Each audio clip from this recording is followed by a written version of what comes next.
back. And that's one thing the Biam catch say NDC as a party no. And yes, omu don't kontokwa. Ukomu deeper, obum but outside no, they will never exhibit it. Into that same thing I made me buy na me person me come be a boom. Current cham ama and oba me fear we sat down for more than 2 hours na discuss about party issues. Me kura me buy no. Tamana me regional chairman so we kaya. Me ama obi o contest me na me no chairman of the regional council of elders because me pen kabum party na say make sure say yenya be one until me feel say that process is now in motion na omo hu say yen mpanifo no ya kan ho abom no it will drill down to the grassroots so mbe hu say oh se mpanifo ko akon ho abom adentina yen wo down so yenye the same until eno they are very important to me. Memra also as chairman. Tell me, how was it like sitting there as chairman of a party? Your experience then. Okay, on say when you are a chairman now, you need to be proactive. Okay. I say drink share and can. Yes. Now say a position at the amount of Sebka Fro and yet position na bosom so etuaoka yentuamoka Debbie and so be mukasa and say yentuaoka party chairman no me na me ka kire obi so ani amobreo bi so bia sometimes me free akra me ba no funeral invitation for the month. Wow. E be about 30 and se polling station executive bi na ni ma me aka ba bia wontimi ko bonus so 500 as regional chairman and yet and at least the minimum should be 1,000. Wow. Now where are you going to get the money? Into who as a chairman no as I say in all humility we are resource to kakra na party no mu ana say be programs and e be support to so we have to go and find money for all these things until enya there who are party chairman na easy say what be the chairman as our bre she party full soldiersi ukwa ese ope bibi mo omu hia wa wo nkran ya na obi afro chama me buy yare da hospital obi kwa ti ka say me yire wo akase na meyi na free hospital se wo ti ase wo a wo ye be ma no de wo yire ko wo a ese party chairman na obro sa na wo de koyi no be ni na so eboa e ma omu so hu se wo omu to omu ni a omu hu panyin bi a obetimi afro school fees in the metua sesi amino ka menye chairman kura mi gusu tua fees because no ye me passion say obi wo ha na o regime no so okusu no hia mwa se me obi why not ni nyina mpo na mintu mpo at least mepe bibi kakra support to and I've been doing that even after say menye chairman and dem itaye pa okosu nkwa dia ene me wo kakra me de beboa na o ka tell me say me no scafa you chop on dia na je say eno mintimi mwa o sabi wa esa kwa na me ma wa lazy. Yes. And the position anya easy o eja dey that form until we before so we kwa akodi chairman na say o prepare on na o bisa won say adwuma metimi ana say mintimi nye because say region mu no won say western north your situation no peculiar kakra in the sense say a NDC dominated region. Sort as say. Until metra okay say we a chairman. You need to be moving every day. Say na oba convincing kofona omuso abedwani MPP. Until they to aba I show numbers na there be an MPP NDC there no e was through. But we share in total no we are making very good progress. Pa so first no you to aba kwa na yenya hwe. So apart from baby na you start here so we also say your prayer and sana ye win. Yes. And na come baby say how did you win and then retained this very seat? Yes. Say no enye me as an individual. Yes. I mean you and the party. Team. Of course I led the team. Na no yensu ye adwumaden. Ya na unim say we also apa the last election for doctor na more than yes na more but we work very hard. Oh say party say would the party phone be a chair there be a election show belusu because oka chen say oh chairman had a year how I had any problem say one fetch and verify na we are watching say oh ni asum say aka che me no kre ene obedu you can say obanche kwa because say Dr. Fee say ya maye ni anya dina anka ndisi phone twifa so anka mutwifa so but me nim say we also you be say agin back you be just we also back next election then nyina de ehu be room what made me a chairman at that time or me chairman I will give my all and yes we also nkwa ye wo constituencies be out to say ye ho we can take it your time now oh how many constituencies under your watch are no more members of the party? Three constituencies. Three constituencies. Yeah. And then before you left office, you know, so now that's you cry three now. Now I'm cry three now. And then even Nana Akufo-Addo presidential election run for the first time no a course our region me time. So when you exited, sa three na ekura no kura na sisi no ababe kaba ko no. How do you feel? Me ya mum man kase anya me ya na me boa. Me ya but mintimi poshem blame ma sebe party leaders no say omo no ye ma yelusu ye. It was a general phenomenon the whole country na kwa say party ye ho afon omo. I say and that's the reality of the issue. Na MPP ho afon omo. So they thought say yensisa omo na emfa from ra na emehwe. Be foforo no kra aba no say I started feeling in kakra because 7 months you were 8 months so na bisa ho say dollar na omo can say dollar no me by nature of my business is am here no nkran no I deal with forex yeah. very often enti say wo dollar no say si ampo no wo transfer ska kwa outside you will not even get it at the bank. Even though Bank of Ghana can say the rate is about 10 point, and person share and sana meba rate is about 10.2 or 10.250. Oko bank na so processor unya bank mbeka so muni dollars no. This oko open market abuchi ho no only they not be more about 12 cedis.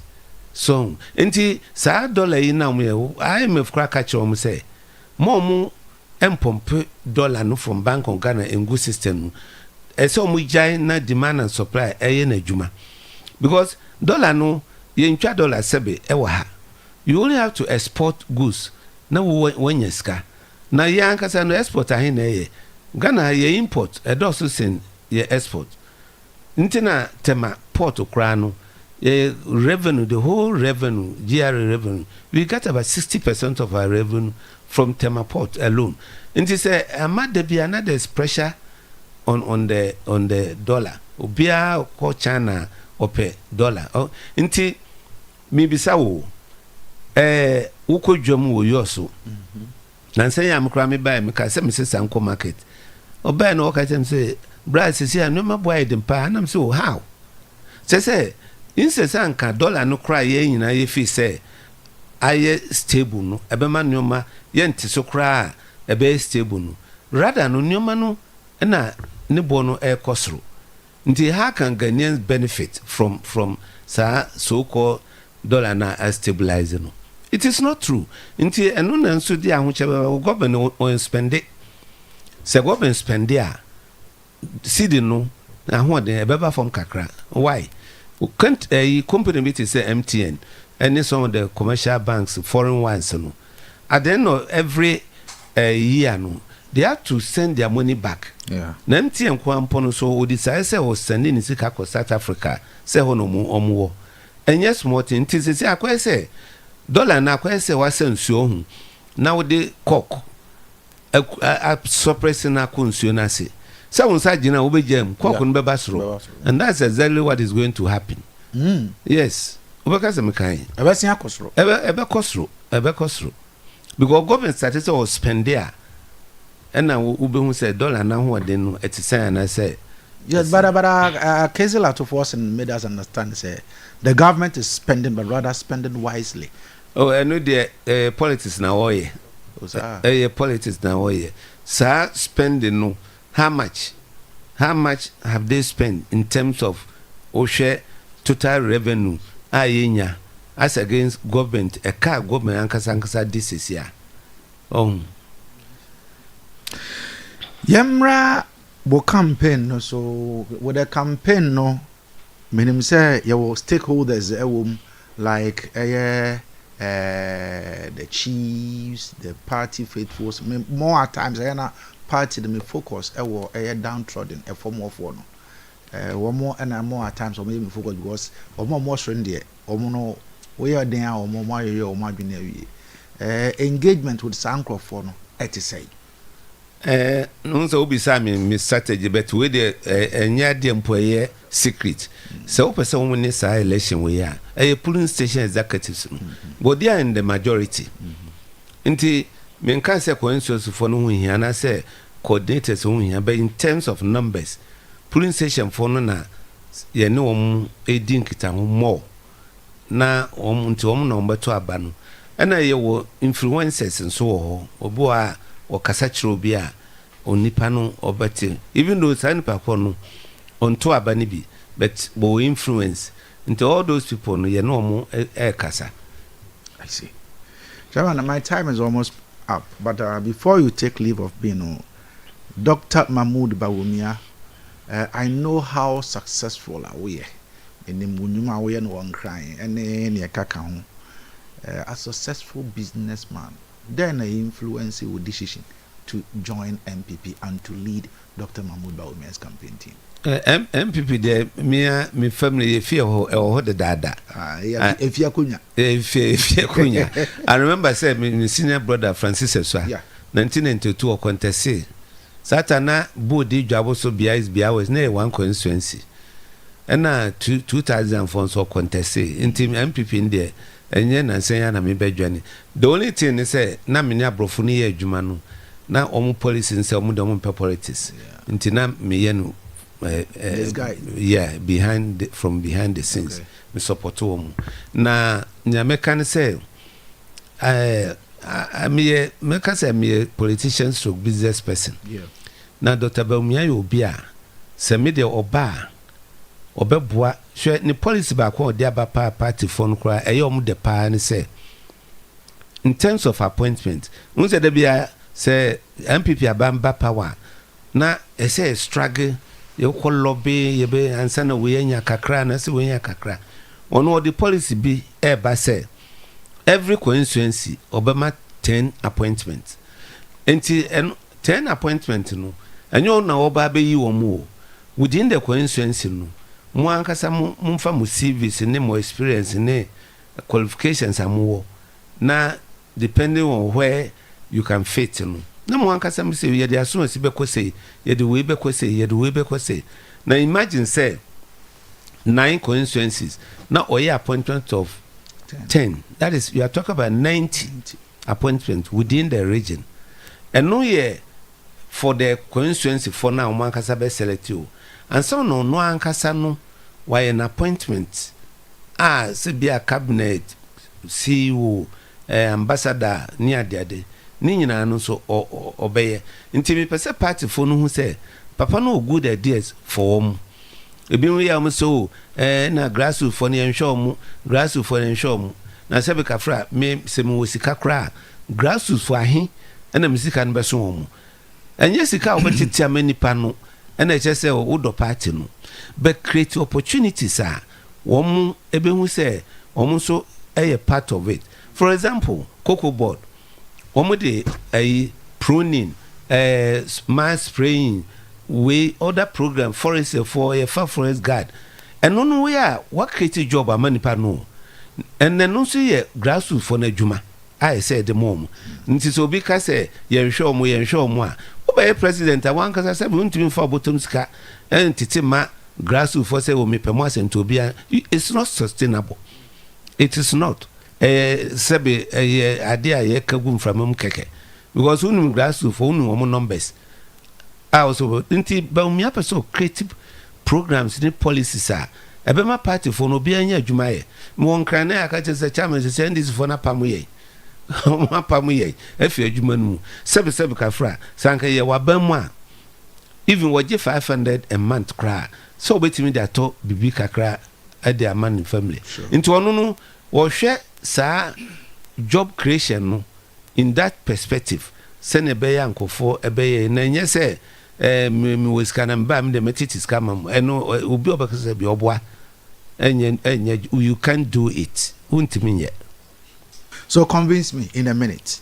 Convincing me, you will be convincing those here and then outside to vote for Dr. Mahmoud Bawumia. Oh, me de me feel say o share Dr. Bawumia ni su the kind of person the caliber near the idea he's cut out for that position. Would deserve say SMP before nyan say a mistake say obu abufu nti o hu obi cross me asumasi won nti me nkodi we achi me kwa kodi ha o yesa wo fi say wo personal issue na wo dey you but party no etra opposition a mam ka say mbako say 2028 ya anwone na NDC4 enwene a ombetwa 8 years. Are you sure? I am telling you, say Ghana ha no as a conventional ayibi wo buy so say man 2 terms nti ye ya hwe ya e betre 12 years na some of us are not prepared for that nti say ye nyina ye yire ho na ehu say ya mfa Bawumia nkwa we are heading towards danger in the party nti me de minim say party for no ombetie na ye pushi papa no emanako ye de no kwa na ye de no kwa ye nwini a ye mre since obakwa kofa fresh person.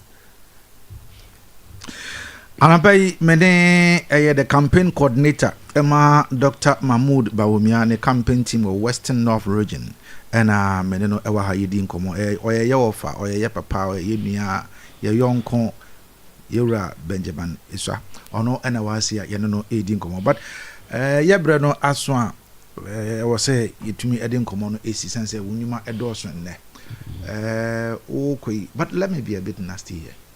Do you sometimes miss your seat as a regional chairman?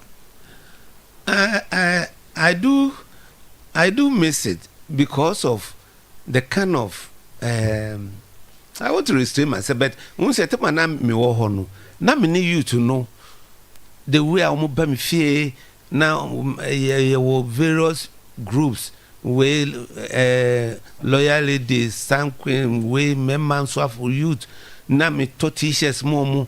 I saw some vibrancy at that time. So na oko election na ulusu as a party no ana mankofo aboto kakra. But you say you some fine makache me team say ya babete some groups ladies for Bawumia, ya bete youth for Bawumia. And I yenso ye njai wo mko sabe ye nanam no mpanufo no so ya bete wo group almoso be na sankofo nyina enu na be su omo 2028 ze nipa ne te wona se wa nye bibi an supporting se uma ne hu se o capacity no ho a ana otowa e hadwen nti ye ba betisa group in fact ye be start very soon enu e de ahokaka bi e ba party no na me nye ne se you also kwa I'm going to do it across the region. Once you miss that seat, any intention of coming back? I say yes impan for bubu say adwugu nsem a say we yi mako sesi anu me focus pa ne Dr. Bawumia. I have said it elsewhere say I'm not so much interested in becoming the chairman, but that is not to say enunti me nye adwuma emma party no robi edebema bia say me pray after Dr. Bawumia. I will give my all to it, and whoever is in charge at that time, no, I will support the person 100% with my own resources and my experience. Kakra menya. Ana payment was. Nsum do asipa say wama mi sa akwenya na me nkanche party for MPP party for across the region say mo ma yenye mistake say ye kwa kofa different candidate bia aba mo bia anya sa mistake no say ye mistake a yɛanhwɛ ya yɛbɛsa tena fie the next 12 years nti nipa na yɛde na kɔ no a wɔnya no yɛn nyinaa yɛteke brim no ɛnyɛ nipa baako yɛsɛ sɛbe ɔbaakofo ɛnkyere bɔdamfo yɛn nyinaa na yɛntimi ankyere bɔdam ni no nti partyfo no hu sɛ ɛnyɛ Dr. Bawumia na ɔma yɛlusu yɛ yɛn nyinaa ka ho yɛn nyinaa na ɛma yɛlusu yɛ nti sɛne ɛyɛ ma yɛn nuanom ɔmo south ha fofoɔ ɔkɔ baako yɛsan de no kɔ akufo ado kɔɛ 3 times yɛsan de no kɔɛ no yɛnyɛ se nsoma Dr. Bawumia na ankɔfa nkyekyɛmu bi ama party mu sɛ adentina sɛbe edu Dr. Bawumia nso nkwa sɛ yɛsɛ mfa no nkwa na wɔyɛ sim ni ana ba minjiri sɛ saa na yɛ adwen nti mo ma yɛnyɛ mistake polling station executive mo na mene mo kasa no mo make sure sɛ mo bia me dada wo yɛnyɛ sikasɛm miamte me nyɛ sikani but me so mo modimbo nyame ada Roma nti yɛnyɛ sika ɛna obi bɛka sɛ we de obɛma me sika ɛso nti ɛna me kwa akɔto ama no dwen party no na hu sɛ party no wɔ power nso yɛ ɔhene nti kakra meka che polling station executive any party money nyina no. Aside Dr. Mahmoud Bawumia, who do you look up to in the party? Said this very person there osimani so a de bia na oda makoma so aside Dr. Bawumia. In fact nanado o bia na me wo ho no na o respect me pa papa na respect me man ko nanim anko ka asem a obeka se wonye da nti o bi a ono so me respect no pa na minua Dr. Kokra Free enso ono so nse na odimanim ono yo bi a wa bin wo party no ye ono na de ba kron so te sem ya on tankasa but oben na utim se o ka party na bakwasem a kire wa eye pa nti ono akaza nko me pattern makono because ono ni choice se obedi machi because ono de me bae ono de mbas chairman nti se obedi machi na nya akọ Dr. Bawumia ho na sisia bibi atoneni nti me pese me disturb but me try se me kono ansa na mako back to Accra chama yedase nsundo asi nyamishram onshira so opania na ne nkomo yewura Benjamin Eswa oye campaign coordinator in Western North Region Emma Dr. Mahmoud Bawumia obayi onemi ame yonkopa fen deja diabolical man osre hariado ana no bae ene anu bebe na ba ana pay me da omo nyina ase so omo ene chairman eba besra ye wa ase me ba se sia ne ato ankomo no eso abusuafo menema chinchini ya enda de mi kopie Packman medical equipment and supplies na energy sam no say eba medical equipment eye papa na ne boofo a omotoni nyina bi ewo ho ebiti say wheelchair blood pressure machine sugar machine crutches walking stick knee support waist support syringes arm sling and medical equipment bebre ene wo masoye na mekanfo omo ema hospitals clinics ene ankrakra bia sanyama wenu bi mekan sa wo pro mo ne mapai bi ato a hwehwe ma kiri kwan e wo sahwehwe so dwena se oman hene abronsan nim ho a abronsan na se pe omo won zara kwan no so fra omo wa homa trufo yi so 0548 494590 and 0537 131415. Packman Medical Equipment and Supply, home of quality and affordable medical equipment. Abusiafo menema chinchini ya hello Ghana for bills are coming home biamo bills set 2025 idea and it does so homo bia what kwa oni ejuma ye enti fa weni tre bills na beji loan na ubetimi dia ye wa ejuma we ye loan don komi won ya shio me won hia ne wo Ghana card ehwa na won saka usika na se we obi a we ye wa ejuma wo pese wo tremu ana se we ejuma ni a wo ti bosomi aketua and your bill se bre na beji loan na won fa bibia yes, yawa, collateral, and NASA deposit. We hear mubia. Ain't ya fate, bills a will be a 1 year to maybe a ubet to me abegin loan don't come in ubi. Nasa what's nephew and away, yes, it can be dear. Hey, wow! Ain't it for bills to say, see, it was 0596 920 833 and now 0302 200 390. Now, what's to me at Chiao bills? Name of HSA Kakraw. Bank of Ghana and Sasha Bills Microcredit HSA. Bills financing your needs. All right, also Bills financing your needs. And it's time for sports. The retired community police officer. Yes, sir. Good morning. Good morning, sir. Prof. Yes, sir, boss. Musa Paradisiaka. Yes, Musa Paradisiaka. And Uncle Musa Sapiaku. I like the Paradisiaka. Paradisiaka. Yeah, I like the Paradisiaka. Okay. DM no more. Yeah. Okay. Boss player. Oh, Musa Paradisiaka. Hey. Dr. Dawood every year. Yeah. That's it. Now you are correcting your name. Me? Yeah.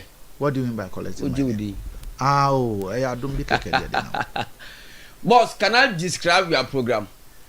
Describe. Yeah, I want to. Our program. You are on the show with me. Oh, okay. Uh-huh. I want to describe this program. Our program.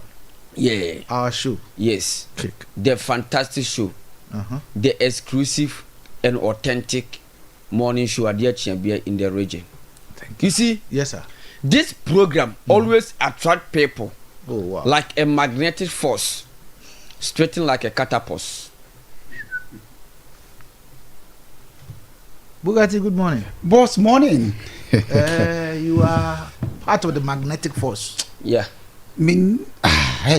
Magnetic force. Yes, you are part of it. Okay. You said he said magnetic force. What? Like straightling like a catapult. What catapult? Carry on. You are a magnetic force. Yeah. Not me alone. Everybody. Okay, so the way this program attract people, it it's like a magnetic force. And to us. The other word, no. Yeah, continue. What? You like the other word? Yes, sir. I should come again? Yes, sir. Why are you making ADB laugh? That boy, we have to warn him. He can laugh. He laughs too much. He's laughing. He likes laughing. It's not serious. He laughs too much. It's not serious. But tell me. This program attract me and my people and me too and you too and then Bugatti too. Yeah. So everyone like a magnetic force. Correct. Straightling like what? Straightling. Like, do you know? Do you understand the straightling? Is that? Do you know the straightling? I don't know straightling. Do you know catapults? What catapult? Catapults. What is catapult? Do you know catapults? No, catapult. Do you know catapults? No. Tire. Catapult. Yes. That is catapult. Not catapult. No, if it's more, it's catapults. Catapult. Yes. Catapults. Okay. And then what is the like do you know? Have you seen the way if you straight catapult it is stretch or straight? Yes, stretch. But if you want to blend all together, what? If you want to what? Blend all ways, all the way together. No.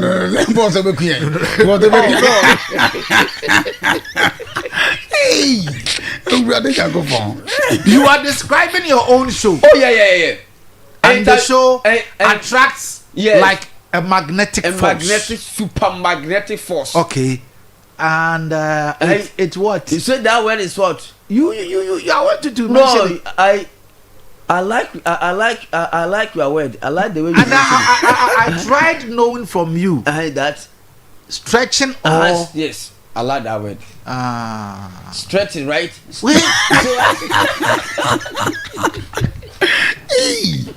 Even what of No, that's how it's supposed to be. It is okay. In fact, this show, the whole region. What do you have in front of your shirt? Chelsea. Chelsea. You have FIFA. Yeah. And then we have football club. IA. Yeah, this was 2 Champions League. No problem. The stars, I agree. But Yeah, I'm not seeing Buga. what is written in front of there? I'm not seeing it. It's You've been wearing this shirt. unless I remove the shirt. The white. Remove it. Yes. Remove it. Hey, inside the studio. Yes. And I'm on the Facebook. No problem.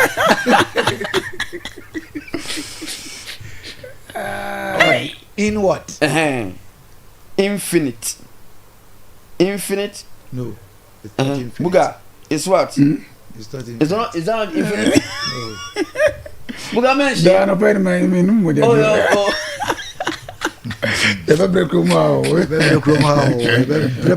player. Oh, the retired community police The officer. authentic program. Thank you. Boss, let me tell you to tree and let's go fast. Yeah, you may cry me sorry. Oh, Na me sorry na me dia sida Emma the big family enterprise. Yes. Oh, correct, Yeah. correct. Big family enterprise. That's it. So when you say what they want to say what we Yeah. and them pa efie no. Everything. Say about the television or about no fridge or Yes. about there now pay. Yes. Wo do any Do you know boys' favorite? boys favorite? Yes. What is it? It's rice cooker and cylinder. Thank you. Yes, that's our I favorite. want to be all. Yes. Rice cooker and cylinder. Ebi all. That boss and guest favorite. So you say when you one room be na wo twa Yes. blind curtains Wow. e dia sense man air condition Yes. ne nyina so yet Ebi nto wɔ hɔnom. also dan no wo ma baby wallpaper Yeah. e hono so bright Yeah. ma hono so look You see, nice. when the ladies come to your room. Ladies, Yes. I mean can ladies accept. Yeah, I'm describing something. When the ladies come to your room, they raise up their head and watching all the corners of your room. If your room is not beautiful, she will not come again. But if you go to the big family enterprise You get and go to everything buy there. everything, they will Yes. always come. Enti we go big family enterprise I would na say frames filling station no wo mo na edi enemu hwe. Yen kra bata ba ko so e wo Abrosana se Human Rural Bank e wo no ko ma. They were free 0243920371 and 0244675960. Big family enterprise. Yes, here honum de all nitia. Ye niema na ye papa na ne bon so fu. And it's time for sports. Retired community police officer one and only Bugatti. And so I crowd. And I pay young Kokofa good munsem. Yakweni. All right, abusuafo ene eye first working day of the week. Eti yatrasi essential first Monday of the month of August. Na gude mu sem no ade pa ene anopa nyame ya tuna se no mienu pa. Ye details mo enso be timi na pa na chese yakọ anim enso agude mu sem no anuanu mienu ene ate pa opani a ye fe Bugatti ade afi sem no enso pe timi na bre pa to pe prof ni me konko focus na ene latest ya e to twana me jama e bo twumade so ene no pa ye live e wo Facebook I am my Liberty FM on Facebook, my Liberty FM on Facebook, yella life, yaya pompontry and so nanu Saturday. We compare yesterday game say to me to draw na Benimoff and Timan. Ye for Western United, when a friendly monster, Western United, a share coming noir. I am Benimoff Timon, Amon Soban Timiante, Manchester United, or my Como, and Noir, almost to the Timan. Ye for a voting game no, acquire 2-2 draw. I'm a Manchester. Camino, I'm a Timan, Yef Evati, and so Etimisha a Camino, a Tinua a Kiman, a Timotota, Bono Frantes, and so the polity, and so to Atena Pantia, Yef Macy Mount, and so the Pong, and so to a Tamkama, a Tima, Yef Manchester United, a Tinua, where a Kima to say Timotota, Metiwa some and so Timao, ever to Madius and Enope, now a Pantian. Yef 80 heavy and wa akwashe on go na just heavy just one yet na o heavy o bokim enter Manchester United Bema heavy there and come positive from kwana kwai akwashe no de chetiba yef Manchester United etinwa we gamer etibito twan yentwe African Nation Championship na yeke ayetan tournament na and say and se Kenya on say and one Kenya a host nation. Woman Etiano, woman DR Congo, ete poni na Kenya ehye kabako a eye DR Congo Oman Timiante Oman fe Morocco enkonfronte empempeden and South Africa omo performance eye ketua enwa omuti Angola bomb e kamino ama Angola foi omo Timiante enwa we eye kema Etotwa ewo group A yentwe enwa group B enwa Madagascar omni omaya ye fe Mauritania etoponi game eko ani goalless draw wo bia antumi anshebin etinwa we eye tan tournament etotwa ewo Kenya ena mete WhatsApp enso tama ewo dwomade su ene no pai na yenkwan ene group C games and so pete me to try and support 2 p.m. Ye penye Niger, woman Guinea, and a pay and tam so and pop 5 p.m. Host nation Paco and Uganda, woman Algerian, and so at the peponi, and way I group C Gamsia, and then a pete me to try and I'm a tell some and so tamon. I want to money another pay. Your angels and get on to wash and so tamana pay papi pasa. Na ye quite me and then and so I am man touching Bema and touching posu and Ibra paipa. Na and the Mianchi club friendly Kemsia. And they pay me on to try and pay permanent say no pony airport game against a tima. Ye think Casatena na and the timan. Ye think Casateni. One more any number any body about 22 minutes.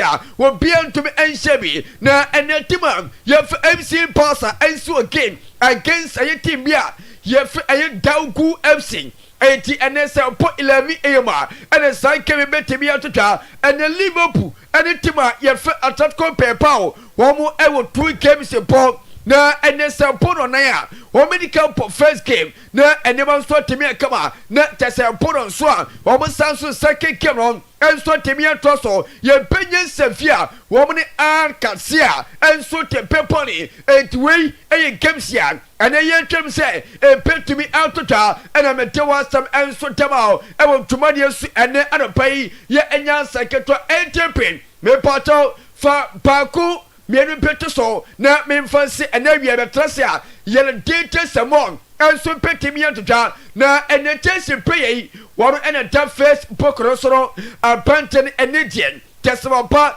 abandonment heto panya na tesama kla ponia tate et a penche fetima ye ayas antari pobokwa ye aye testing na last week to ja say and ye go be pia and so at team I 10 na Brenton Kasan was him fun to just say and the Chelsea team no na and entire so set that pia will pick me and ya kwanya as a cat Chelsea was it or starting monitor Chelsea and yet what for play me to say I don't tell you Sanso Ashinko what for some person yadi and no poor pentia no penia ye fun Ivanovic okay Ivanovic Akwatawi na acho prapo yepa waso munyina tantama na omusia katema tima fen chasing ewo defense no na ohwemo enti ene wo purchase no ena ni je popo ama chase enso temi ajenkru a etuen kaya pantia ye fe aye dwowe heto ena mete wansam enso tama ewo tobadie su ene anopai me patro fa pa kuma me na yenkru bisa na me penso temi akama ene je Thomas Tayi Pate Ghanaian International and then Atletico Martin. Ebe second Tima ye fe Arsenal the contract NJ and the co-ending and the Osanso Compato aye La Liga aye Villarreal and a bunch of Ferron aye Thomas Tayi Pate e question can free agent and the campion penye piano just on one case at the bottom now call one will be anten Thomas Tayi Pate to La Liga one call second and Tim na ye Villarreal ne pipian so Timia come and Hey, Thomas Tayi Pate, young queen me, Fata Kamami, Fata to so, for peer personal pay, at Tajini Poso, Macacha said to the pie, I pay in part, I pay passa, na ye queen and so, now Manchester United, Romasium fun to say. Aquatana, ye Ghana Toro, and just a quataro Manchester feeling is 80 or so almost such a team. Wamu peti mnewa bantia yɛfɛ ɛyɛ ganato na nyame yɛ atoma sɛ apante ne sese wɔn nso kɔpɔ atwuma ɛtɛmɔ mo eti aliento ganato wɔnyanya team nanso Manchester United wɔn sɛ kɔtame no nyame yɛ atoma no so nya team a wɔn nso ɛpɛtɔ no na wɔkɔpɔ atwuma tɛmɔ different club a na ɛnɛma ɛnso tɛmɛ pɛ wɔyi ɛyɛ kakra fi Manchester United ɛnso so yɛ pa ɛna mɛtɛ wɔasɛm ɛde ɛma o ɛwɔ atwuma de nso fɔma akoma me last one na me mfansie na Chesaparo enso ntwa so emfa fisero enso emfa mpe na be penso timi aka buga yes sir we eye Timothy wia na say eye George Oponwia ne bano yes ne bano yeah yes on say okosi aka team adwove na amfasa ene osanso ko eye France na okopo adwuma ejama any father the team o we kai say Olympic team I say now I made the first team on Manti UEFA Champions League ewo France na upon we amuna kwachi na be pele mo yes na be pele mo eti the mother team eti okọ kobo adwuma ejema Olympic team I say na Timothy wia na chese wakobo adwuma enso team ye fen chese Olympic team I say eti na dia ukọ France a wo mo 2 UEFA Champions League ewo ho PG club akon and the Olympic team say enso club akonte wo mo hwe se mase obeji bi da cho mase de that we say say Monaco cry Monaco cry to mo this is na French league ko mo ntimi nyi French league ko mo enti ejamo mo PG for na PG for na mo na edi anti aye team kutewe mo de omo kwa ko bobia se omo ko pesa afa na fa amfa so dia ne nso to apetampe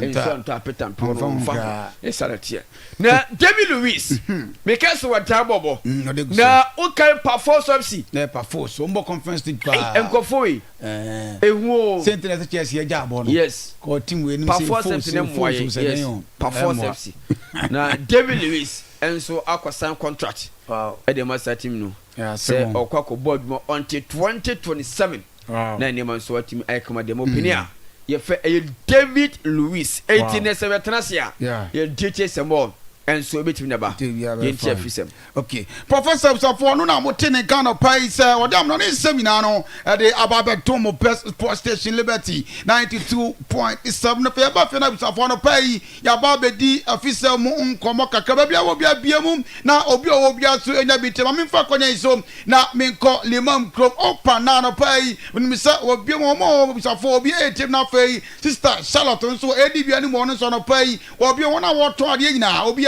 to etie bia vai ya do nsem na yen kan na fei yen konkodi nkomo ka credentials here and for free heart for so na nim say communication director de mo pani and di e de Kwame Opariado na enra ya no di nkomo busan say ya tete say omato players bebre de mom obetimi abomu nchemu atren wase omodika asane Baba Adamu afei Prince Ousu Kwabna na akwada ne din e de Ali Mohammed o kama obiate so mu heart for the afei mu no omu nshada ento players bebre yintie Kwame Opariado onum e na akasa e de ma heart for etim no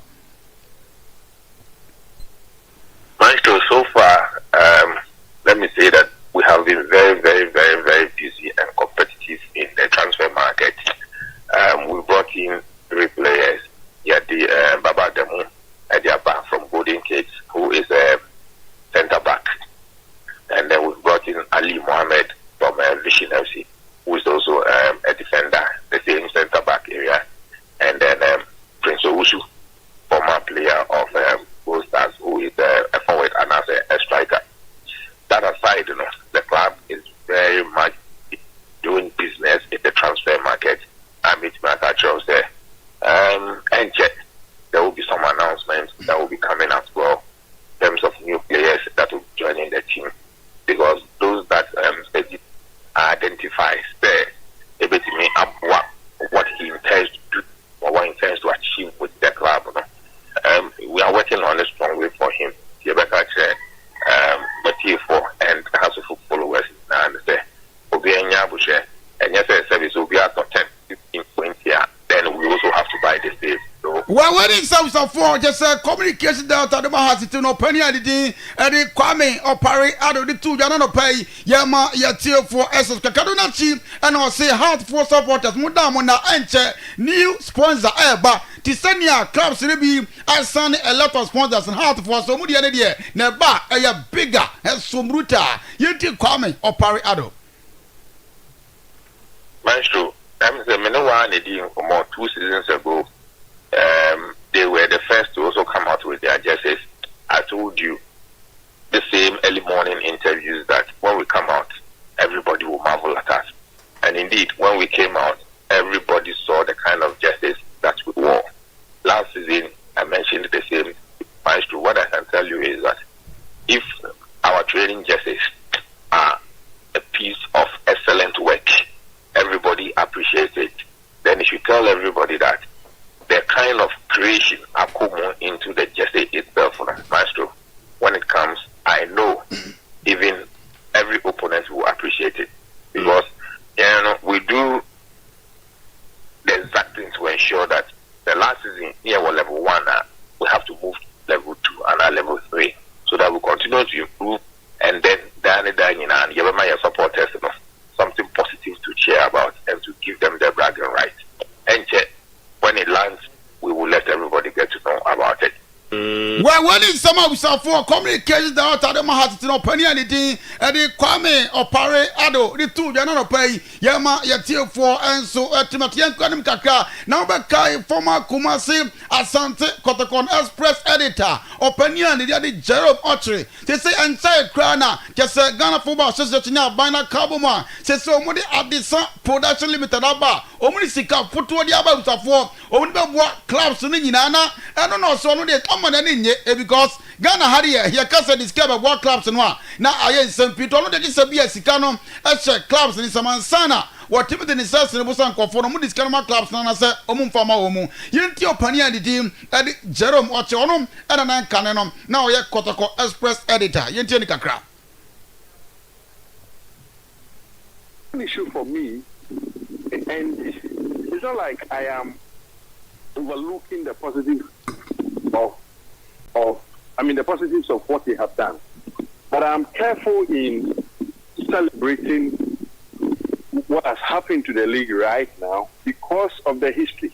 And I am particular because you see, yesterday one of the things I tried to do was to look at the history of league sponsorship in Ghana. I was trying to track or more. Not every league sponsorship has ended. Yeah. But ended in a manner that the FA anticipated or wanted.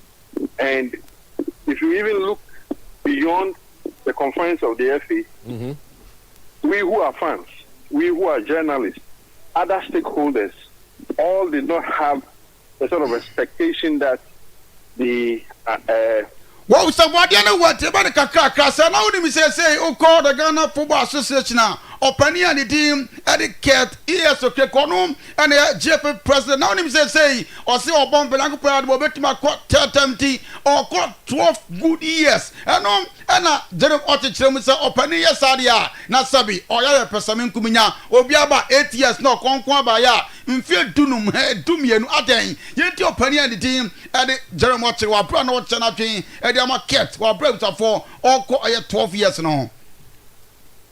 I don't think it is something that serves or will serve the interest of Ghana football, because, in my opinion, our football is just coming out of the checkered things that the football corruption expose number 12 put us through.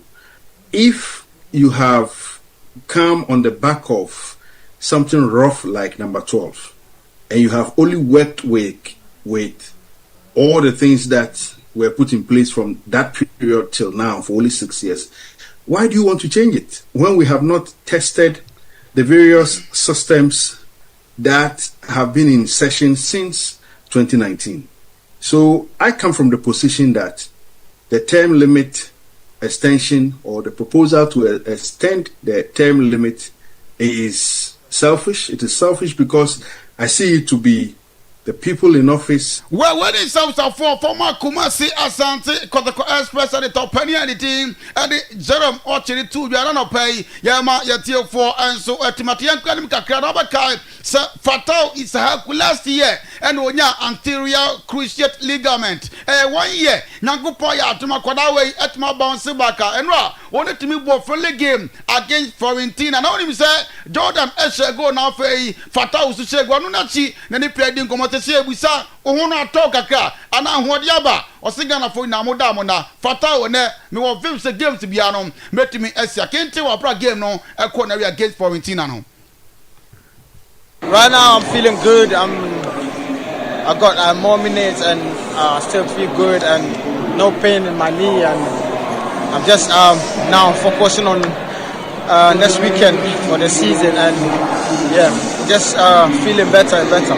And a great goal. Tell us about your goal. The goal was something I was like waiting for, because I've been out for so long, and I'm so happy that I came back to King Power with a goal. And yeah, you know, like my comeback is personal because I've been through a lot. So yeah, I just feel happy, and yeah, can't wait for next weekend.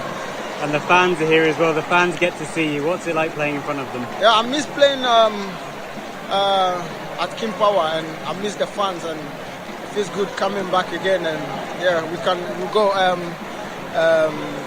more aggressive. Wow, so what is some Fatal is how could it too? Jarano Payama, Yatio for a subscriber. Some of those when about 2 p.m. now for ya good emotion more te emotion as so Eddie about Abatom, what if Papa Casano pay or them non seminar Eddie about Abasum meeting Eddie watch it Frederick with my friend said Bugatti. Hello, Ghana for Bills are canning Hubiamo. Bills set 2025 video. And it does so homo bia what you walk only Ejumaye. Ain't if I when it's bills. Nabeji loan now, bet media wow, Ejuma. Way a loan don't come me. We yashio. You hear Ghana card. Na won saka unsika. Nasa we obia we a wow Ejuma upesa utremu. Anasa we Ejumania. What you busumi aketria. And your bill set bray. Nabeji loan na. Won't fabi BS yawa. Collateral. Anasa deposit. We hear mubia.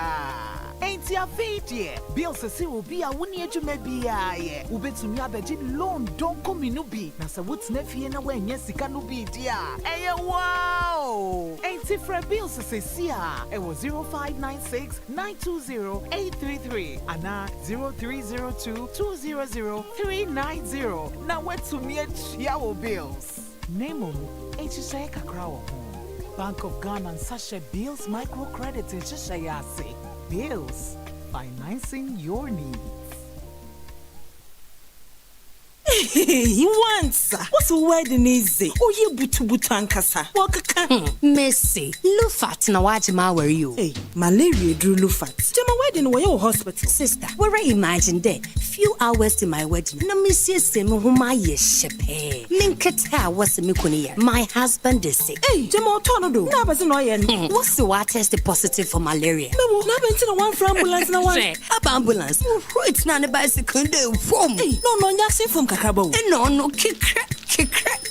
Many wedding gonna me make up Nina. Sometimes. That's right. Nearest farmers. So one meji Lufat. Entrance pharmaceuticals for one malaria druna. Inyo. No ye na wanter. Mukuno jina nenadri. A brand pa. No kuniso. No pona waka that you may kiss the bride. If you want to show day. No, donna. Man, you don't know. Indeed, malaria and cold to them. Lufat. A malaria drop a cup. Sa igagin kratwe FDA hwehwemagia tum se eye Sika kitwa bi ho, sika kesi ho, and too much money so ho. Telison too much money promo no abedwa. What Telison too much money promo mu no. Ubetimi edi 100 Ghana cedis. What debia da akensie ni mu. 20,000 Ghana cedis. What na watwe bia akensie ni mu. And 1.2 million Ghana cedis. What akensie kese pa ni mu. And no ye Ghana cedis opepem ba ko ni ahenu. Reload the airtime keke nenya pointer. Ebe mo nya kwenya wodi be dinkunim. Dial *500# and Telison play app ne so. Ne fa wo se too much money promo ni mu sese ya. Juma die ense se kakra da ho. Telecel, connecting energies. NLA NHS sa juma die so e wo Caritas lottery platform ne so. Me ba junior mengro ma bravo ho pai.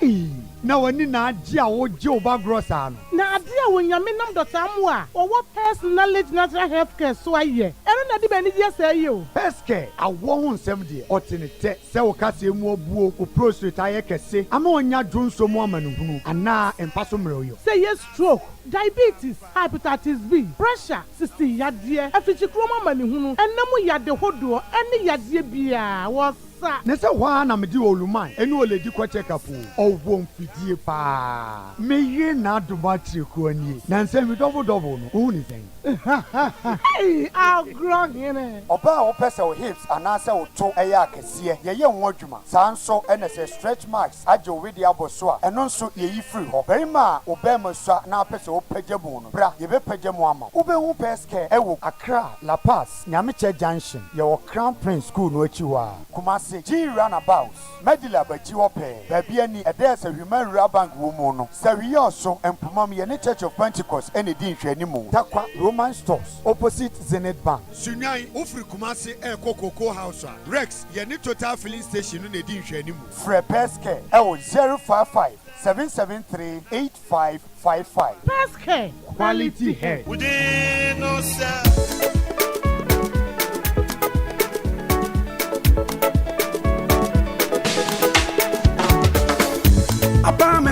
Omandishie esande okwampa ye fa susumi en customers nti apa manfi ura bank abaye bank ya dodo no age atomu abefo kwanya ye de mani sika ne nyina ye obi wa ha Express Automated Clearing House Mobile Money Transfer Apex Link I Transfer and a Western Union ye branch se didi suwe ye wa electronic banking so aya 24/7 ATM services baby ani se hwibe kwai se hwedwuna ase asankragwa ene dunko no fe ye switch bankers draft and SMS alert ya ema hu de ekoso wa account mu no eno so ka ho apa manfi ura bank de yensem wo ye wa easy loan products ema abandwuma ifo nyina na less than 3 hours na we sa kan loan da eba no third party and comprehensive insurance nso a bra apa manfi ura bank there were 17 branches and more. Asankragwa, Aguna Menfi, Sashijunase, Sashioso, Sashibekwai, Sashaquantomra, Dunkono Fen, Diaso, Babiani, Swamada Diaso, Yukwa Himai, Denchira Subin, Wasajabo, Ajakamansu, Sashinzaura, Awasu, and a Fufrokra, and Swaba Sashi Asampane, and near Medidra, Nemfasu Boom, Embra Usikaso, your head office, our Wasan Kwasu, Freyan 0243 116 966 and 0244 948 600 afi 0549 040 570 apa manfi rural bank yeni mu fretete apa manfi rural bank ya shumoda yesi e banfo sene be ya ye fom ne ye kwaye begina na ewiem nsakra ye nso so na presinti na GCFRP any red plus de enable jumade abrebo titru ema wona sabe wedi dem emebunu eni tu kotna fo no metre migrants esese ye na ye de ye hu hye na ye duadua na ye boye kwaye hu banya so mfaso enti mese obi anua bi ni ye ya obi anua bi ye mo ye kwaye hu ba enu na de sika beba obi anua bi benya carbon credit mo frenya bi bebulu nya bi emenye bi na o sunye bi o na mo sintonso obi anua bi. The Enable initiative is proudly sponsored by GCFRP and Red Liberty FM, the giant of the West.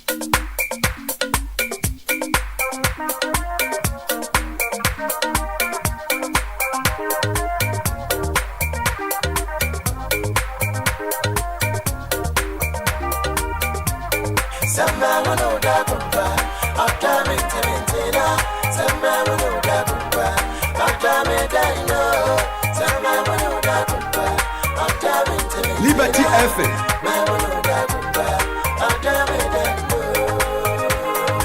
Liberty FM. Liberty FM.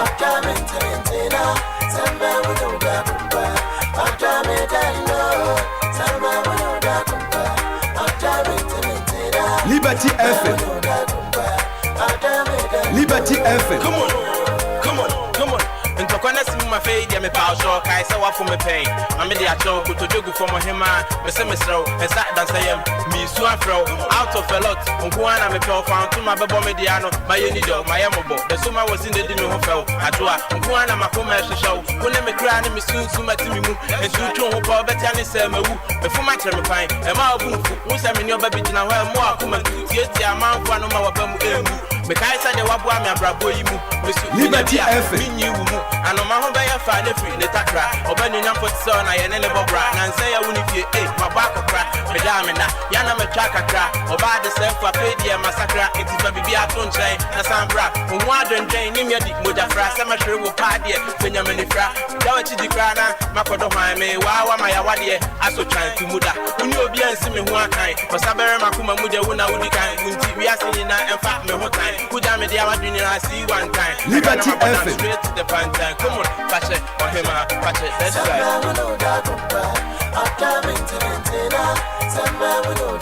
Yes, beautiful piece of song from the good old Osaberima. And I call him Osabi, the Cocoa City Abrantier. Bossu, bro, good morning. Long time no see, but I saw you last Saturday. I was busy that year. Oh yeah. Osaberima Osabi. Me then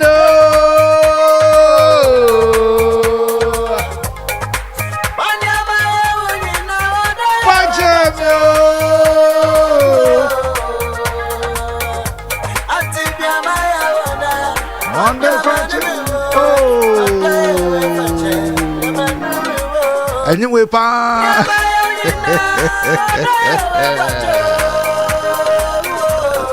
That's what has taken me way back into time. Charlie. Osaberima Osabi, my brother. Charlie, I feel.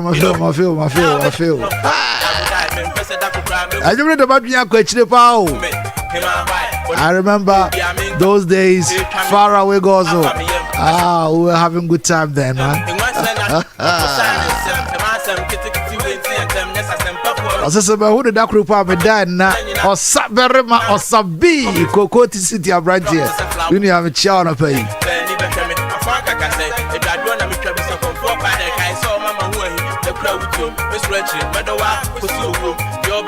Anyway, yeah, the idea deep out. Yeah, I'm faster and from McDonald's Ventures. McDonald's Ventures, as a man can't show us a Bema. I had West Yesio who sends Bema the shot at the panel number while you feel good. And the other pay may come for a McDonald's Ventures at the amount. McDonald's Ventures say a man, executive office, and occasional suits. Yet in town in Ebi. Shoes are now loafers, sandals are now sneakers. Lacoste, round neck, short and long sleeve shirts. Office and executive shirts, your be belts and open t-shirts and answer then. Your name and in ton wholesale. Say a khaki and our jeans. Office trousers, a money in our pay. Yen to me and dressing memano in Chamanu Yada Biarada. And until our man so near my I say it. Ladies' nightwear, ladies' office shirts and t-shirts. Your be. Yes, answer so a tablet with keyboards. Your mouse. Yes, answer eton Bluetooth speakers and our spectacles so in Abia. Open phones, papa. Secret cameras and our televisions now pay for any chair. McDonald's Ventures. Yes, answer eton designer polythene bags. Nina Ebon Airful. And until you hear quite our empomam. Yanni Coco Board Edia Numushe. Flyer in 0243733224. Surrounds also any car spraying oven with infrared heater. I don't see what the car ever says and spray within 10 minutes. Your baby be at the amount. Now the car call. Ube wunu your car spraying oven now a new magazine. 0243733224. What fry a badge so? And you will see a more in a bane in the amount.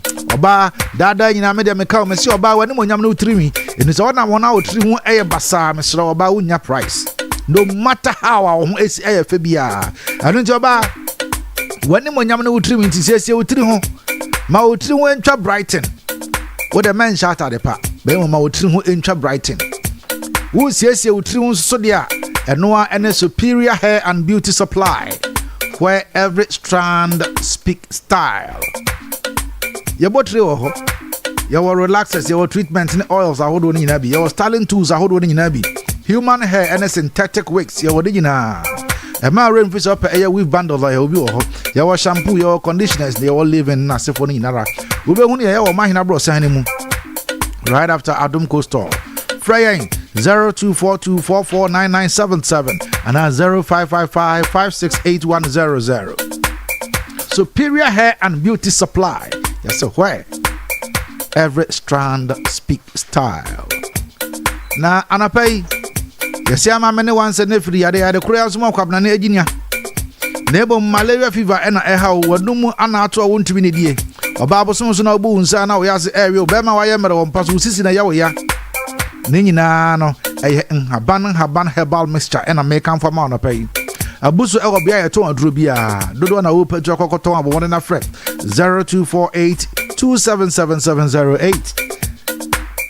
It no a papa, a come up, may come for the amount, no be. Almost a yes. Obedo Huffin, Yawaho a how no ensign. Saran so and a quafo agent organic fertilizer and abejaso. It's your Nibia man in San Kabi. Unya do any HRMU. God is able enterprise. Omo ewas of he a Judase, Abasi, and Omo ewo. Ope a POP cement. Ana POP materials nina fiber nina county nina nina bi. Freya in 0245648889 ana 0557791530. God is able enterprise. Yatunton sanya ma we nyina bi nsuo ya de nyina nti dada nyina si nsuo mankwa.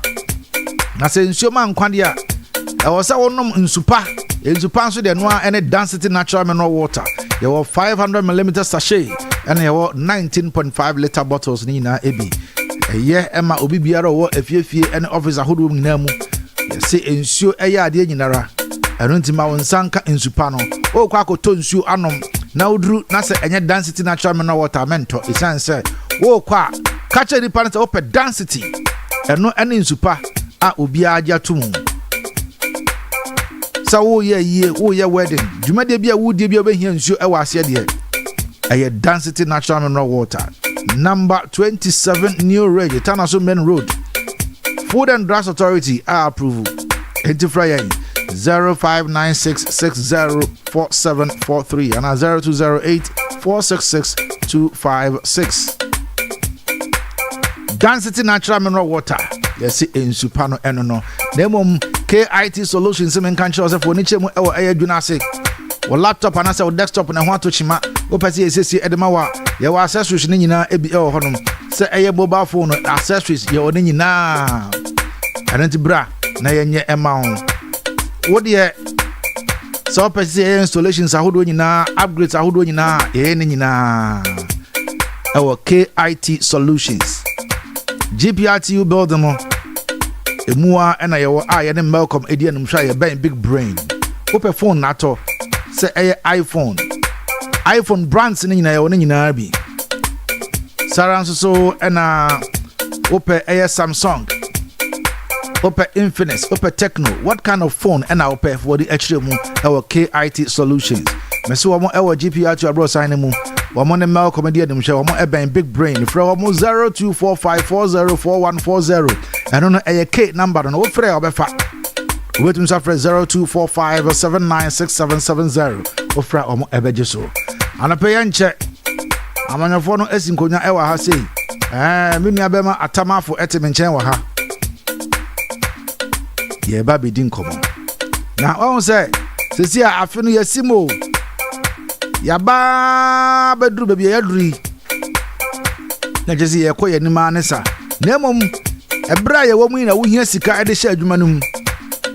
Na wo hia sika ede ahye adwuma mu so a ho adwendwene nyina fa de nyina kokodan eye Bills Microcredit. Bills Microcredit almost men control. Emfa ho ene nipa a wo ye. Emfa ho sa wo nya adwuma.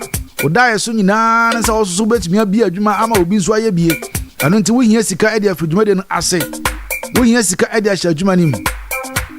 Yen kase fa wo collateral ebra yen kase brana betu susu ewo ya so e ma osika na enu ba bi ansen ya ma osika yen kase for deposit betu horum dabi nia ehia ene wo Ghana card I don't hear bills microcredit was in ehia ne wo Ghana card emfa won ne ba bia wo emfa won ne ya wo hia bills makes it happen I don't fry yen 0596920833 and 0302200390 and one no unsa beka sika e dia adwuma ni but remember terms and conditions apply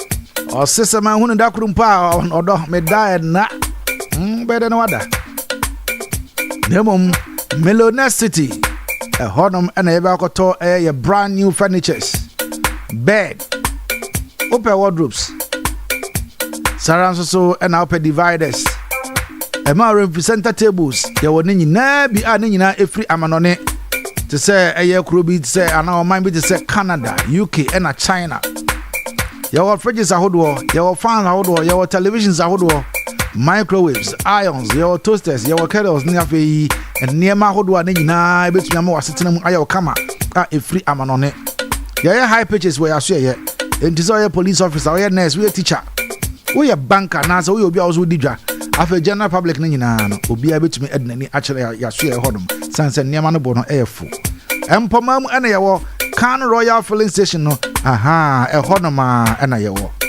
Fryain 0543005848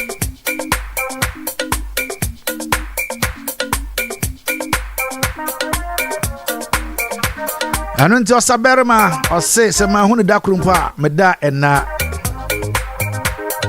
anyumwe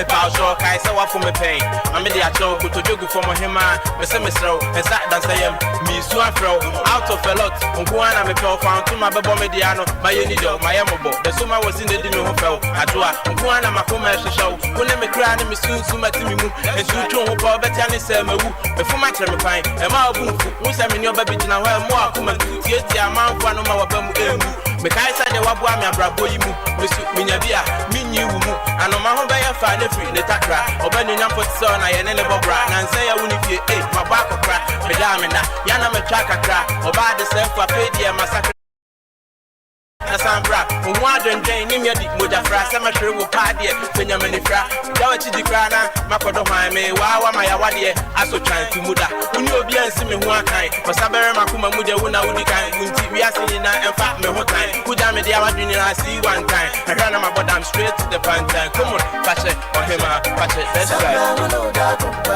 I'm coming to Mentina, somewhere we know that. I'm coming down low, somewhere we know that. I'm coming to Mentina, my we know that. I'm coming down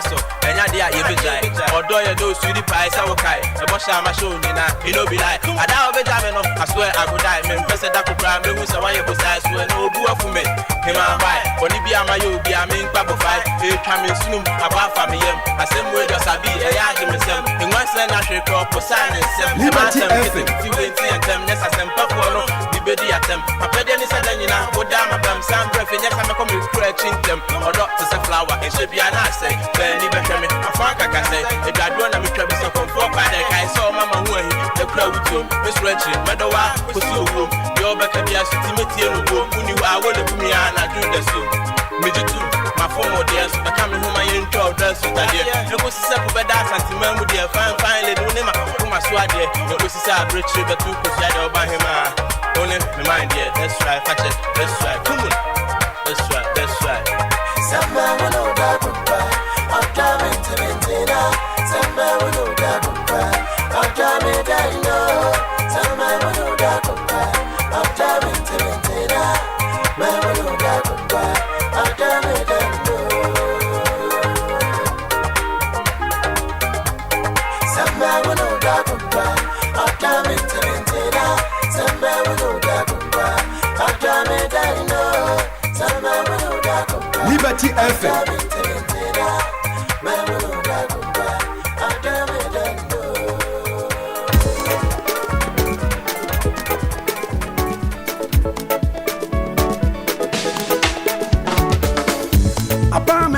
Omandishie esen wakwampa ye fa soso yen customers nti apa manfi wura bank abaye bank ya dodo no age atomu abefo kwanya ye de mani sika ne nyina ye obi wa ha Express Automated Clearing House, Mobile Money Transfer, Apex Link I Transfer, and a Western Union. Your branch is this way. You were electronic banking, so a 24/7 ATM services. Baby, any, Sashiba Kwai, Sashijunasi, Asankragwa, and a Dunko of Fame. You switch bankers drafts and a SMS alert here. A man who dear cost our account to mono, and also come home. Apa Menfi Ura Bank dear. Yansamu, you were easy loan products, and my abandon my phone. Now less than 3 hours. Now we start count loan. About the third party and comprehensive insurance and so on. Bra Apa Menfi Ura Bank. There were 17 branches and more. Asankragwa, Aguna Menfi, Sashijunasi, Sashioso, Sashibekwai, Sashaquantomra, Dunkon of Fen, Diaso, Babiani, Swamada Diaso, Yukwa Himan, Denchira Subin, Wasadrabo, Ajakamansu, Sashinzaura, Awasu, and a Fufrokra, and Swaba Sashi Asempane, and near Medidra, Nemfasu Boom, Embra Usikaso, your head office, our San Kwasu, Freyan 0243 116 966 and 0244 948 600 Afi 0549 040 570 Apa Menfi Ura Bank Yeni Mufretete Apa Menfi Ura Bank Yashumoda Yasi Ebadia Banki Bia Kade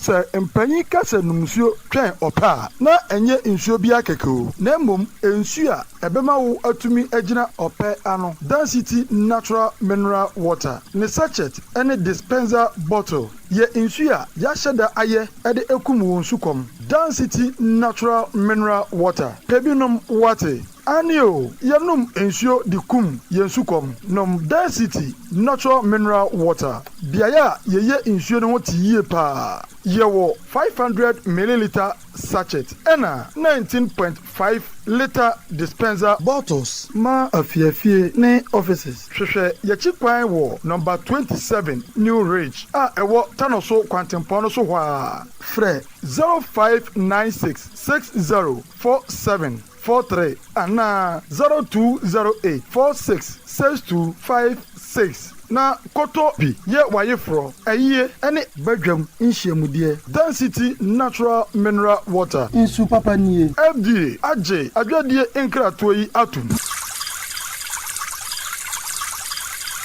Wifey, nesana we active say. Ede kane wo be he no am ho de nam ho. Oh. Jemi Razabren. Na minya araba bazen pills. Edu ma fichi cross wanyo. Etimi ka me say dwe. Bosumi bi wo no he emaye. Eto da ba etimi basi boom boom boom. Ebi nso wo ha minya tinka bi akra se me no be hia. Body ne hamio. Oh, araba bazen pills ba ye. Ejisa haw ni nyina afri ho. Enne moja di me mu afri sane ye. Me moja so ne krojin. What? Why your best mapa? Naraba bazen pills. Aswe mu emei. Hunchu capsules so aswe ye ne me ma no pa ma say de no Johnson 10 no wanya hoto. Do no Johnson ne mu ya ne ya. Ono so ho ato no. Johnson emu apaye divided urine. Hunchu capsules abeyi wo haw nyina afie ne me mei so. Mira, na wo kai last time enka wo ya say wo ho obazi mu no. Hey, asem na kwabo so we. Say Johnson afumi mu o. Say me hunu hwe me na say. Eh. Oh, me hu say basa, do ba bi nso kra. Ma Johnson via me fi se ma wie no. Na say kakra kem. Wow. Oh, say hunchu capsules. You haru nyina firi ho kra. Araba bazen pills ani hunchu capsules. Ebi wa pharmacy ani chemical shop bi em. Wo se hwene important ha obenya bi wo Candice License Chemical Store wo se hwe also wo fa Kisi Herbal e wo dwena se Ernestina Herbal e wo se hwe bekwai Junior Saman ene Prince Moses Pharmacy wo Sciences SKDA e wo se hwe dwaboso wo betuma free Kulun Ghana Limited e wo 05049 06665 0545 906665. Ene wan kwa adwuma enti akwada ne hwe na beda wo so se ne be ya wo yebetuma kwa adwuma afi wo hu se wonnim se na wo besesa wo ba ne diaper enti wo ye video call de frɛ wo yire se ho mo hello medo bibe e boko ana me ya wo mu ahofe abeku diaper no me de asesa no me di kan for diaper ne to video call yi etwitwe sisi wo twɛn na video call na san ba no wo ba ne dwonso ma ne fa wiem kra ma ne for diaper no wo kopɛ diaper foforo no wo yire san ba video call no so biom kojo adin na wuja akwala ne nko ato wampa na so na o se me kopɛ diaper foforo dem biom na o se me ye intentem why be diaper nanim ehonum e na fla internet when If Sabri dear, when Hunubabian Comuya nature, my young connecto, Nehun said the ultra fast internet bit me a budge mama wofie, Wabra MTN fiber broadband, a buchidom. We a free internet masters nankasa a ho. MTN, everywhere you go. Liberty FM, the giant of the West. Liberty FM, the giant of the West. Abuja mamesa ma akwa bamfa wo emra djumadi eso anapai se namdi ka cha no atamafo ewo benche wa atamafo constituency secretary ema NPP was a member of the communication team saranso so na menua bema kwasi Oliver enso so ewo benche wa ono so NDC communication team member sa kwasi George we me poetry ye Julie Break. Oba fa nche pro me comment na banjira mo. Ye Julie Break. Ya kan ye jubra ya kompa u job. Ya position. Good morning. Good morning senior. Rapid. It's I was just be me for the danger. Me dey be like me danger diabolic. Danger me friend. I talk about Padre Rabbit. Oh no. I believe a young man like this should go forward. Yes, you aspire to. Me chebo creating you a collab with Shrinchi. Now I a big man. I love to see those guys. It makes you feel proud. Very, very. State Dream School, I then did the first headmaster there. Okay. And today, if I see my students coming to me, you be paying me more because this is the person I taught at primary. Then today he's an engineer. Today he's in Legon doing medicine. Now, because one lady is at Domiabra. He went land degradation. Okay. Land degradation. And she still remembers the thing even in SS. You know what I did?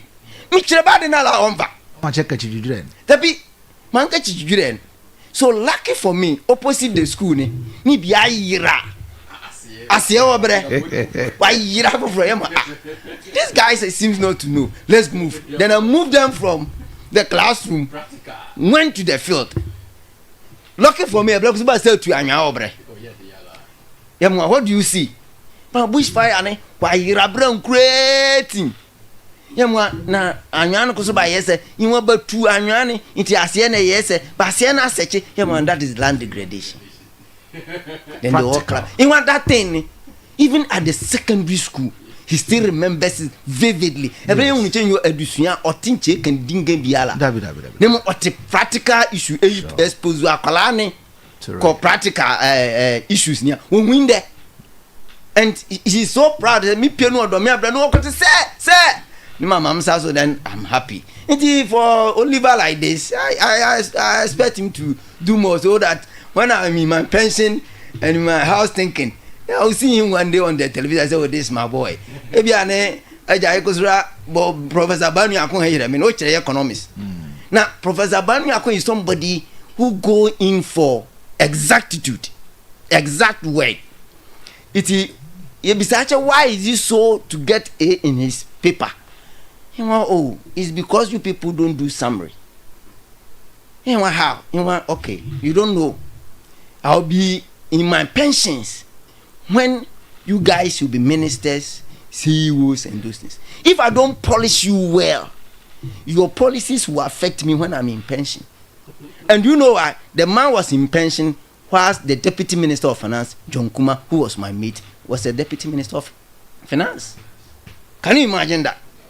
It is, for instance, Oliver now change my home pension and the Brenner. I go what he pay me. I'm crying for Oliver. A man more be more by year school. Then you see how the network is built. So Oliver, me I will encourage you. Even if you want to contest me, come. Interesting. Okay.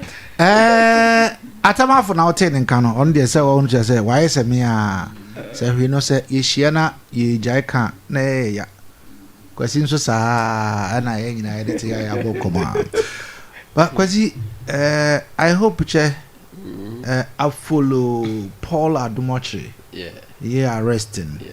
And say you know, don't worry. Breakfast. In Chekumba, yeah, I did observe. Yeah. Me ye project be voter. Na mengole doka. Okoye seche injedamo. Yeah. Na ye wo pebe.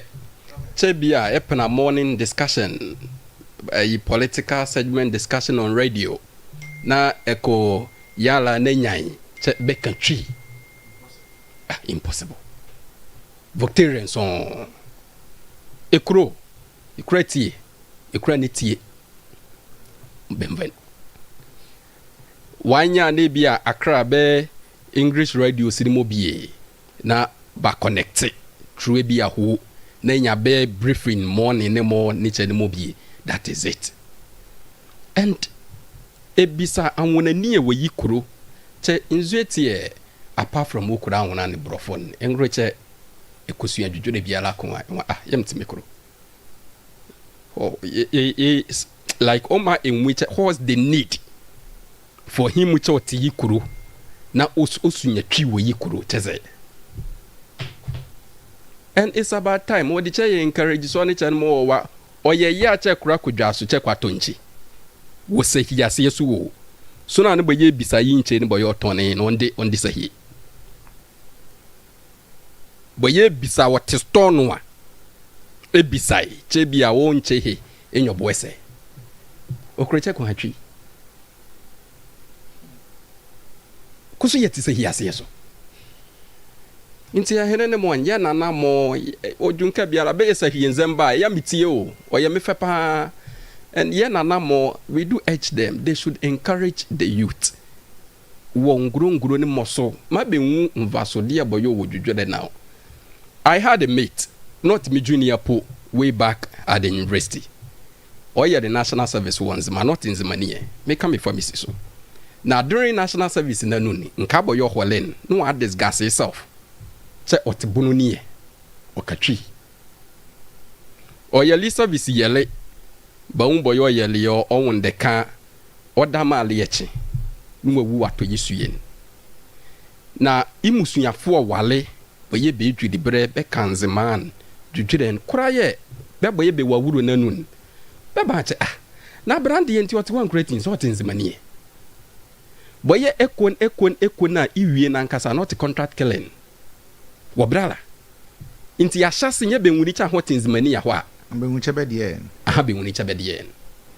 Ahe bia ha ba ni bone. Yeah. Inti dudule. oh here what the vital key ya wo fire ya fire normal but if you find na ko junka bie titru mingwade ma wonan ekura ya baba no boy be ye bo wo fire benya be nwiche ti se hini ekoso ane benya age they embrace your welcome say oh ayinchi so ya wo fire ya ma ye dwudwele no hia ye ye titwitwin ahokumase a eya no ya me ya be ye ewa Liberty FM amamiren ebi ahembo babodwa be ye nche bia na titru che konwiche be bonjin ye bo ebego ketin na ketin na be tutwi ne che be dwen nemo o se hiase yeso na korako hokumase an achanza andrefo ase yeso na nwiche bia na mo babodwa be ye ne che na se hie ye mban ni modwen ni mobie ni be ne na tebo ana ongo si okay me dance si me fahimisi thank you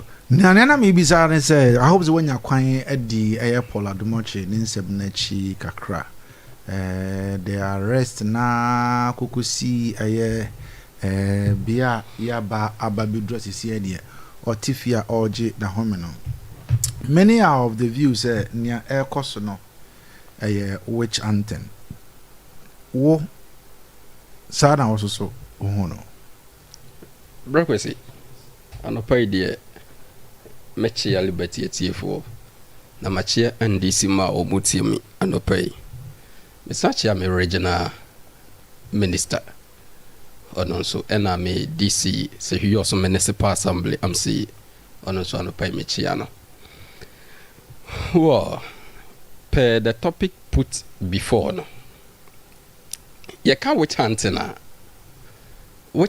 no eno ne de baade say yedi yeni di obi achi na say yedi yeni esan wo bi abra sabi onye mfumso obi ana Paul Adomochere this man oye Metro TV presenter onona hosti Alent Good Evening Ghana good and we've seen this man not for today oye obia na ye find say on the program line people they preach against corruption titiriu mekaya obo NDC echi some time ago Emma even former president awanya baby Crow Lawrence kurampono ebeka na asem say abrante ekitikiti bi no osori anu akotene TV so na to ne sabe ensemuhunu ena waka enti anka such caliber and I say an individual no nanka aban sisa ni abema opposition na yede ma wo na nya position bia hunu bia sa kwa you chair as the board chairman of Ghana Airport Company Limited as a board chairman na yede sa adwuma no de share won sa no now within this short time the time the contract sika ye fa contract ne ho ni nyina be ko mu no ni atimi anya santansa we di abo na ye fro say brabe boa ne ye nhwehwemu a na utena TV so ka say is a witch hunting I don't know but I sit to ask say witch hunting no eno ne de hin you came to serve within the interest of the state omo de oman no asat anopai me maami owodwem ono ni tekita ye titinu no eno na ne editua woka na ye call for accountability on your service now with accountability ujene baby and I say odi ye politics say e witch hunting na I don't know oman na ye pen ye and I saw mine in penny. That's the question I just see to ask this morning. Obia wotie bibia. Enti ye di adwuma de sha wonsa accountability is a key factor. You can't run again or like you can't run away from it. Liberty FM. Ni nyina no. Dia ba de na kofa asai we bae. Matie no and Matie Manas. Ono so matie no the main no ye was board chairman and I one kasa also no management mo tenase and mo ya madwin say mo pekwan a mo befa so a mo de be generate internal funds nti mo hunu say mo wo niema bi mu wo na mo pesa mo ya mo de kwa aban ho a aban no restrict mo say woniska nti woniska dia man kasa mo pekwan a mo befa so a mo be generate ska. It was a fantastic approach, very good idea. Nti mo wo mo internal things a e wo say mo ye den mo ye. And per contract no kwan a ofa so a wo de contract no e de ma ye no Ghana for some no ye bisa wo no o say the contract is coming with no fee. Ghana buying and I say Ghana for ye nhwene sika bia e wo contract ne ho na enkrofo no beginem na bia ye de ye cargo planes no e de fufa no e bedru a yetimi ayusu sa ends no e de enye sika e de aboa wo man no any the economy at large. That is what you came out to say e wo TV so.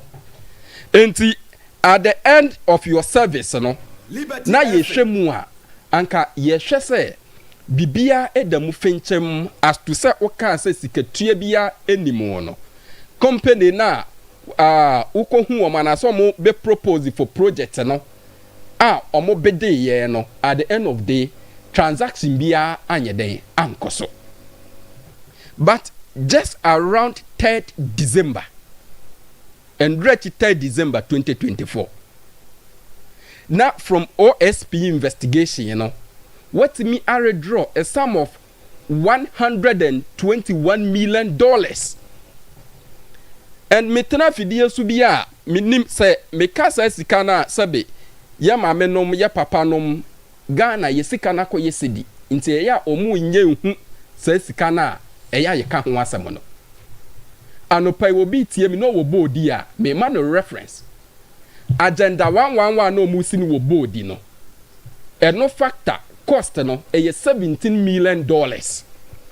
Enti let's divide that $121 million per agenda 111 project our more ye no na yenhunu die ewom with the division say who divided 121 divided by 17 unya 7.1 ent meaning say sika we ebetimi asi a complete a finish agenda 111 projects no mo ye no e mako 7 say sika no omunya de ba body hospital no just matter of and do within 6 months and as 7 months ye betimi a finish a hand over e the minister of health so omun create employment. But says Sikano, as we are sitting here this morning, you know, akodi obakunfu bi bottom.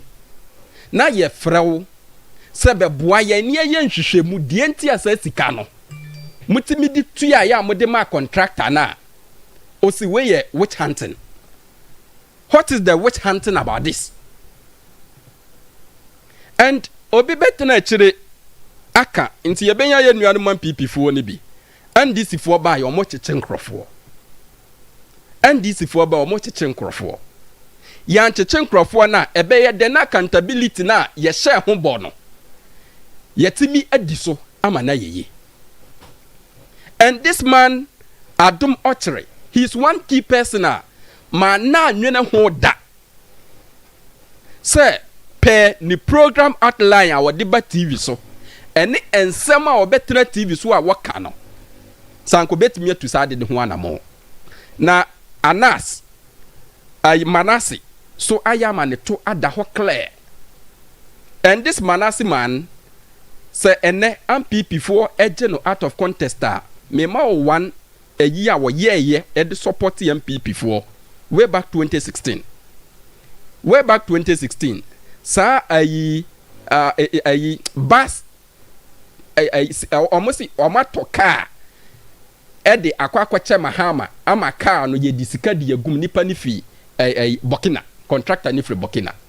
He was the person okoyi saade no ede baaye yeah odi ano de to nchan a what the another to nkyɛn and confirm a omugina mudi campaign say and this yakwa and confirm na confirm na to akobokina this Manasi guy as a media man and okofa news in the buy but that minute impono obeka say the news outline on entisa but omodi your politics and this is that same man meaning a neutral and a patriotic person and also we call investigation into this matter to prove we say or every evidence a chere say sikano omodi abo man ne krono enti with this na sabe otena ho say witch hunting say and this for ye ni esano say ye beha na ni ye ha no e wode ba de ho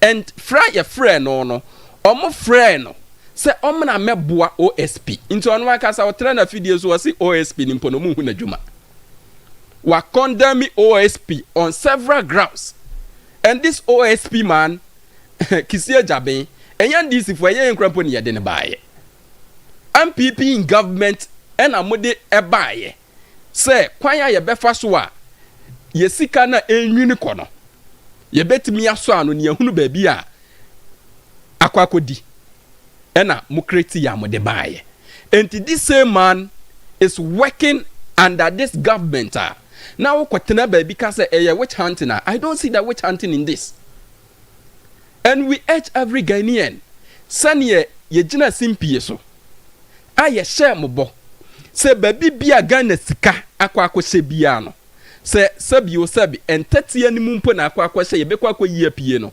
that the same thing we are doing now and they should agree with us and let's achieve that same goal na ye nyina ye campaign no ye dwene ho se ye betu ho anamo no enti sa sika no as to division na me ye sa hospital project no bankasa me wo bi so e wanwana tambia me ba radio so ameka for the past 1 year ye raise certificate that was January 2024 ye nya sika omantua ye kada ena change of government e ba ye no as it stands now all contractors had moved out of sight contractor ni bi any site on agenda 111 project met me kasi ni sipo inti mi wo bi so but ye nya nipa ba ko ama wa bo man ne kono no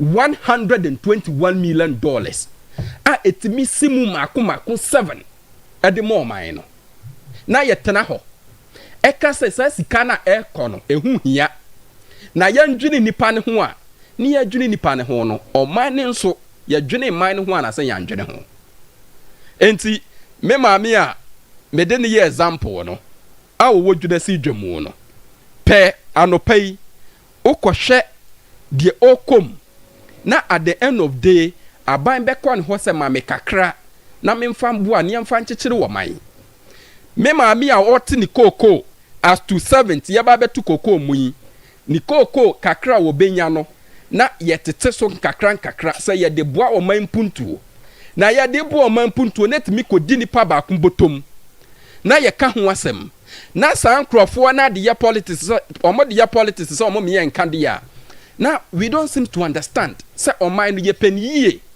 ana say oman no ye mpeniye and ye mpeniye a Ghana fo na nkasa no omo nka me hu ye peniye nso a omo nka me hu enti this Mahama government no Mahama wa base oba ba be chichere a reset oman no bia ye nsika ekokwa hyehyeye just on ora for report and great your mode baye per the report no almost see it me tackle obia sika kwakwa di ni ho a oman no ye wo outstanding no sika almost $21 billion $21 billion no breakfast minim se sika no etimi bedi oman ni nsa anka minjin di se ye nuanom betu kwan de yakọ kata etimi bedi oman ni nsa ye nuanom omuntu kwan fa nko Dubai enti etimi chichire Ghana tibi chichire Ghana ama si de ye hwehwe Ghana si ye pesi ye hu no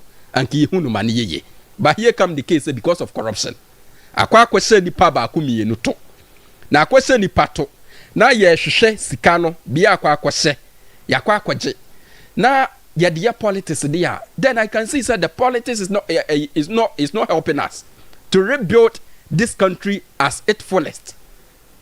Me who politics no sabi afabi ne mfa so. Okay. And Ghana, I will say it everywhere I stand. Before say yaba beti NDC MPP no, na Ghana wo ho. 92 yaba chichira mamarano 92 constitution no, na Kwame Nkrumah ma beti Ghana within 1957. Na Ghana wo ho. Into the kra no, don't let us use politics to divide within the progress of this country and with its development.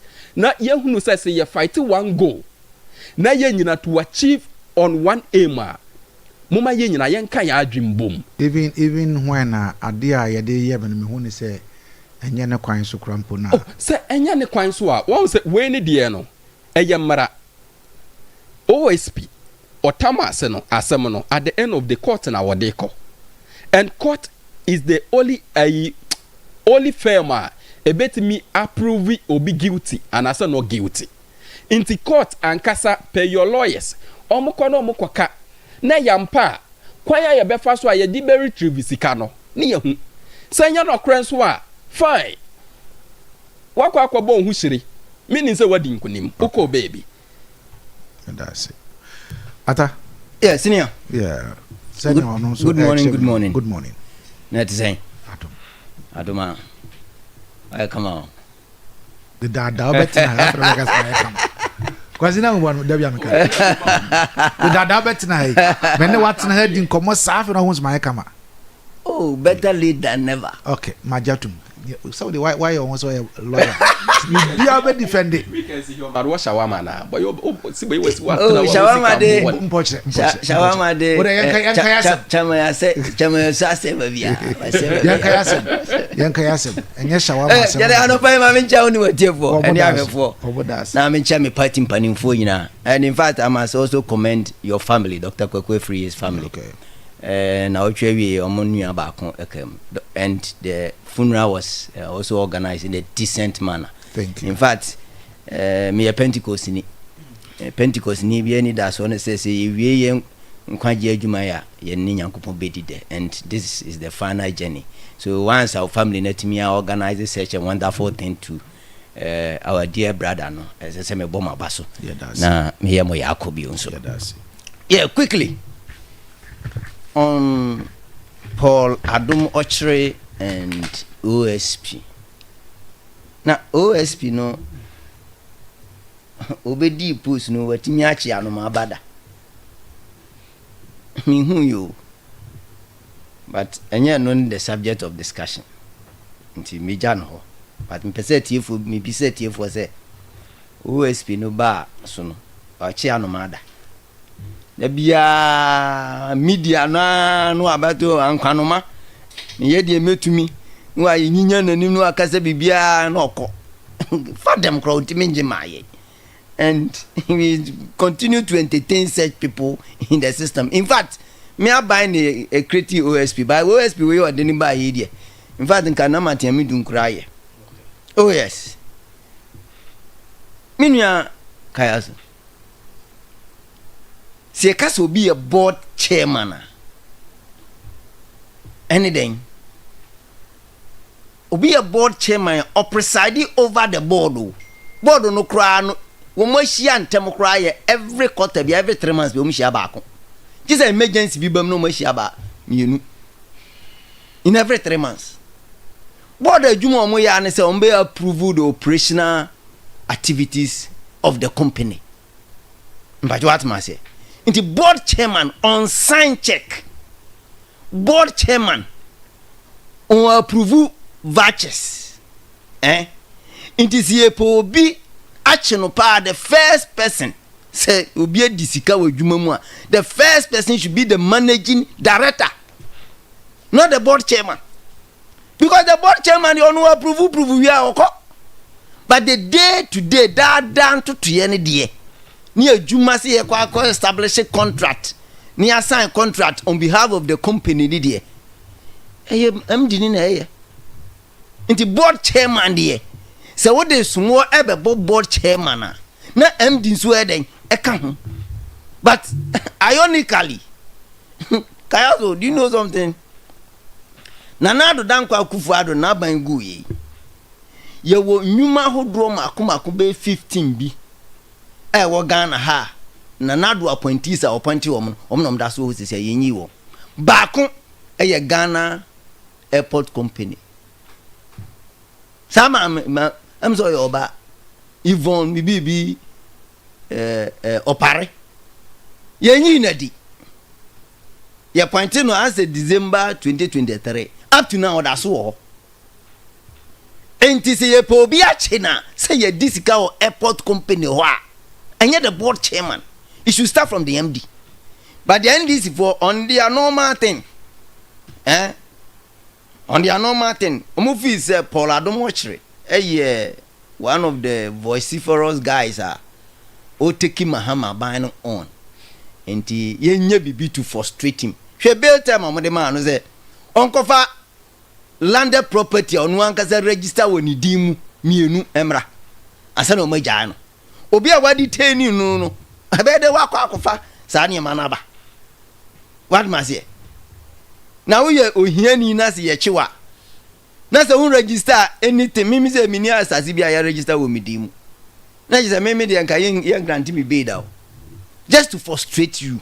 Anything I don't wanna say a wish hunting no. Because one MD of the company no sign check a yisikano STO. No board chairman no approve budget. And no as a person, one person who board only about normally have more than 7 people and no presided as board chairman. Into decision you be taking or take decision on behalf of the whole board. Ono mum ne yakwa harassing. Okay, and this one say, oh, and now you perceive a Gia buying sika, and now more lutu operation lutu no, ya jemkwa obi ntimi nko Dubai nko ya juma, ya benye sika o mai machichiro o mai. Fair enough. Me makan on radio, TV, several fora say se me medisika, aban sika, asese moji. Ni enfan develop o mai no. This week me bomu fa me constituency kakra me ko me krom. Inti me nam mfutro so ameko su no enya me ya si ya gisika na enya sika bebre wo mama ebeti mi di bia yesu kwan me fa so inti me ni problem with abanya okun ketasehye but ironically NDC can you be trusted with that mantra say mo kun aji oman sika ana no the question demands an no answer because these are the same people. Last 2 weeks or say last week, ma free kwabnado for. Obia, what bank? What the bank for sika? Bank for no depositors are. O musika no madi akoto on wedi. Na Bank of Ghana so asaman sika say, "Masa, sika na da no you are liquidated." Inti yema usika kakra. Enso wasene. Na fatuatua won sika da ho oji sika na won sabom abanda dan de ne court emma ye ji sika na moman na mo ba ya mo se watua on de watua 60% no ye ja no na 40% na aka no ho na nkonkoje. These are the same government. This are me measure mo say omuni to me they don't have the moral right to tell us omo oji sika. Secondly, Sedu Agongo ne Stephen Opuni ye di asem na wi o ma close to case aye ba bebu asem no over billions of cedis ano so matwam big capital omo amdi ma release no matwam sasika ni nyina na ya ban sika o. Now is there any difference between Abansika and the MPP and Abansika and the NDC ana? And now because MPP Abanya Guntino NDC nkrofo a omo okotu nya yentwa omo asemu na yemom yem pursue MPP for and intina dodo na friend say e witch hunting because who nkrofo ne de we ja omo na MPP for de who hunt omo na to be frank aya na maintain NDC for ase because the ankane nam ho apaso no ene yeka enti ga sama MPP aban e de court ni nyina ye gi oman ni sika e dia free ankrankro ho no anka monto aso no mo na Ghana fo agimo di say mo ye serious mo twa sa asem ni nyina mu afa na mo sa ko reinvent the wheel say oh nkrofobia disika no mo na mo disika na no ngo kodo ade ntina mo ja o se kamu pursue omo ena kamu pursue apolado mo kire aka me magi atum say enya political witch hunting but mo ja mo de entina mpanimfo kan no okoto de ne bodwa nyan kire de onfa ne hunkonkodi je za MPP fo de yenku o yanchi wonye aban sika ne mo mandisi fo de no madi ni de yenja wo. Is that how we want to rule the country? No. Is that how? Nti mensuma ban ba power next 4 years 2028 ya tu abane ya wene a na me so aban ama misika aban muntie pa MPP fo muntie but per the premise of NDC fo no mama be $300 million a na makoje aban fo fro ba ya chemi anu makotu 60% 40% na be ka no na abaye media. Is that what you want? Inti muso MPP fo mbapa ese mo yembio because NDC fo etwa sanato eno ne esabone no inti media NDC for now they are telling us say there are two types of human beings in Ghana. The NDC human being and MPP human being. NDC human being the omo form huni. MPP human being for no and the yanchiwo. Ena asam na ye dia to poladom ochire so no. Unu ma asam o kan e. O say omo the contract no and I say proposal no ba board meeting. Board for catch the management say omo ne sa dwumako no nko sign contract. Now up to that time kro mo sign contract na poladom ochire no onye board chairman for the company. Yes. Time no mo sign contract no poladom ochire na no ye board chairman no onye board chairman you. But because I receive an approval into the management can go ahead and do whatever they want. So omo go approval because the board must give you approval. Say munkoye we then the management will take it up there. Anything I am in one say there is no a single managing director no. The single person is like a channel a managing director no. But ironically managing director is at post. Mama mo buy and this buy you know. Couldn't this one also be a way OSP no ever so they are establishing facts? Kayazo, if you want to establish, because he didn't call for the arrest of Paul Adumoche, but he invited him. It is equally an arrest. Oh no, how? Do you know what? No. Do you know? Kayazo. Yes. When you are invited to BNI office and you go, automatically you are under arrest. If you don't know, I'm telling you. I'm listening. Yes. Police can invite you. Yes. You can decide to go or not. Yes. They me apply for. Yes. Immediately, police will be invite you on a case. Or copy with a suspect. You need to be granted bail. Yes. But only BB, you invite what you can speak or decide not to speak. Yes. But me akasa, and answer on kasa. And even if you want to establish some fact, nipa no wo ho kwan say manen kasa. But media how many say open fact we do anymore. And my own kasa no, you will have to provide a lawyer to speak for you. Yes, sir. It is true say Abia will access to attorney in any case, especially high court. And the high court you need lawyer into minko. Yes. What must say? But you invite you investigative agency. Whether your lawyer is once there you have that right not to speak, you know. Lawyer no hokura bet me ka che lawyer say manen kasa. You have to lawyer kura bet me ka say men kasa. Yen kasa if they have any case yen fa nko court. Okay. What must say? Sure. And no na ye me nwanwa say ye pe any information in Ghana Airport Company Limited. The managing director, Yvonne, Bibi, is there affair was saying? Maybe we dinner, ma'am. Some ameno, or that's what post. On the bet me provide all the information. In fact, Who your board chairman and you don't even have an office. Board room na mo. Mu na mo sinsa mo na bi am so kwa awoko. But managing director ne de on the down to 20 or office on keep document. Into document be here for the prosecution of Adonwachire. The managing director who is at post today.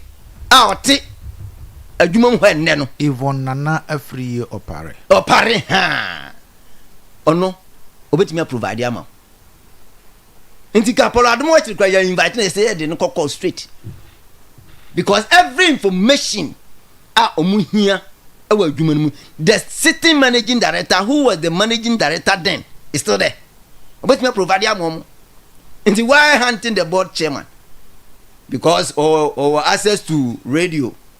And remember, Paul Adonwachire is also a lawyer. No, to me, funny, maybe said I okay. But thankfully, your money, you are granting a bail through Just One Company. Yes. What must say? Because they have to revise the bail condition. Because the bail condition was somehow something not EBBO. Because which mean you live a landed property. Abia or Munibi. Into no, it's always or cow. And no be hunting a yakase. The NDC should be serious with Ghanaians. Most of them go goodwill pa. Because you have to about Momundu 1 year. They have about 2 million vote difference almost. Into your money aje. Ghana for the Ombeyabia Ghana for Bejetum. That goodwill no may catch the one a platform is dwindling at a faster rate because of some of these things. When that your OSPA Attorney General so the same thing. Yakwa chiwe. Where this guy say yajia yebenya $21 billion anyway can. Liberty FM. Yategana ha anumabisu ose say ewe. Say sa 21 billion no mo kan ho asem. 121. Okay. Omo kan ho asem. Ye be hwe say 4 years yi. Say no mbeje. Ye be hwe. Because some of the Ophoria when adubu ahibia kokot. Oko review say NDC for Christ can be o mo ho no. Once it is an case na low profile. Omuguso. Are you low profile? Ophoria tadi Send a lawyer for FRA be almost on my question. Omo fan kokot. Court to the Cecilia NDC for power. When him say any information be on pen or Ghana, they have access to it. Because I do maybe my MPP for the floor and now NDC for no and I be take it over. And he said during DB word do many more. They don't need anybody. They don't need say invite to be you can send them to call straight. Any pakra be now. But Omo say let's give a dog a bad name and hang him. You do Diba Bunting, oh, ya cheap Paul Adonwachire, now your headline. So OSP are detaining overnight. One call because corruption charges be. And more or less charges go on the abon, come see procurement breaches. And look at the MSR. Board doesn't do procurement. Board no. And your money ye procurement. So board no any procurement. Why are they charging him? Yes, and then Muntimin charging no. They are just harassing him. Until they've been my term on political thinking. That is not well. I am thinking, yeah. But it gives an interpretation. Say, Obia or no, and your dada manager, ewo, and you know my contract, Obia or no ye or my contract, or your dada manager, or sign check, my triaka, ewo, ye jino. But we live in a country, so ye jino, Obia. Ono oya board oba almost ebia 3 months be oba once. Board chairman be to me office where adwuma ogba ho no pa bia. Okoye den. Board chairman ebi yes sir. Okay, that is them. But board chairman be okọ adwuma anopa bia no wanya board chairman say be papa. I can say it or not. I work with board before. I'm not insurance. Na me board. Ni shia quarterly. In emergency situation if you be shia be mienu ana amiensa. When they give you the go ahead, the day-to-day management in there, your own manager na CEO no. Anyway, you my phone eden. Entine your procurement unit under the ministries, procurement unit under Ghana airport company. And it is a procurement assembly, that unit will handle it. Okay. It's manager now or Tihono. Your friend no Yvonne or Paribia was a day I can. I didn't know no yanchino. Because onuna or yet down to tear, but only a jano. Atu baby. And I'll be on no baho once every 3 months. Ebe approve documents, board meetings, or chair board meetings. No, on moment yachino. I didn't board members now can the yanchi wom. Because the decision that the board takes, no, omu take we are chairman omumano. It take the final approval. So board 7 member was a 30 member Roman year to ma. Board chairman on quant me fast. Watch your afraid board meeting on quant buy. Was sign bibia. Debbie. And you want to say and never I read to you. Yes, you read. Okay. Surrounding itself. Okay. In a very bizarre way. Because Paul Adumochiri, one of the critics. No, come Manasi Azuri Asem. Say Manasi ne kofa Baz branding kofa we buy. Fair enough. If that is the justification of this issue there, any Manasi so akaze Airbus Asem no. Sabe na president so bon mu. Ana meboa. Eno grandpa the UK court. Any US court kura abuya say baby omo ton play nu ko bia company nu tua bribe but they've been investigated. What must it? That case has been investigated. Those are normally involved in and they've been cleared. Oh, Adams Mahama buy. When is up to Nana ko order red alert so? Na no mon fanamba. Sa ban asesa. One clue. But man, it is a kada yastika. Manasi Azuri account worse things about scandals. Now can contractor be auto Ford Ebre president. Okay. Kanazuri. When me kwanya we Eastern Corridor Road.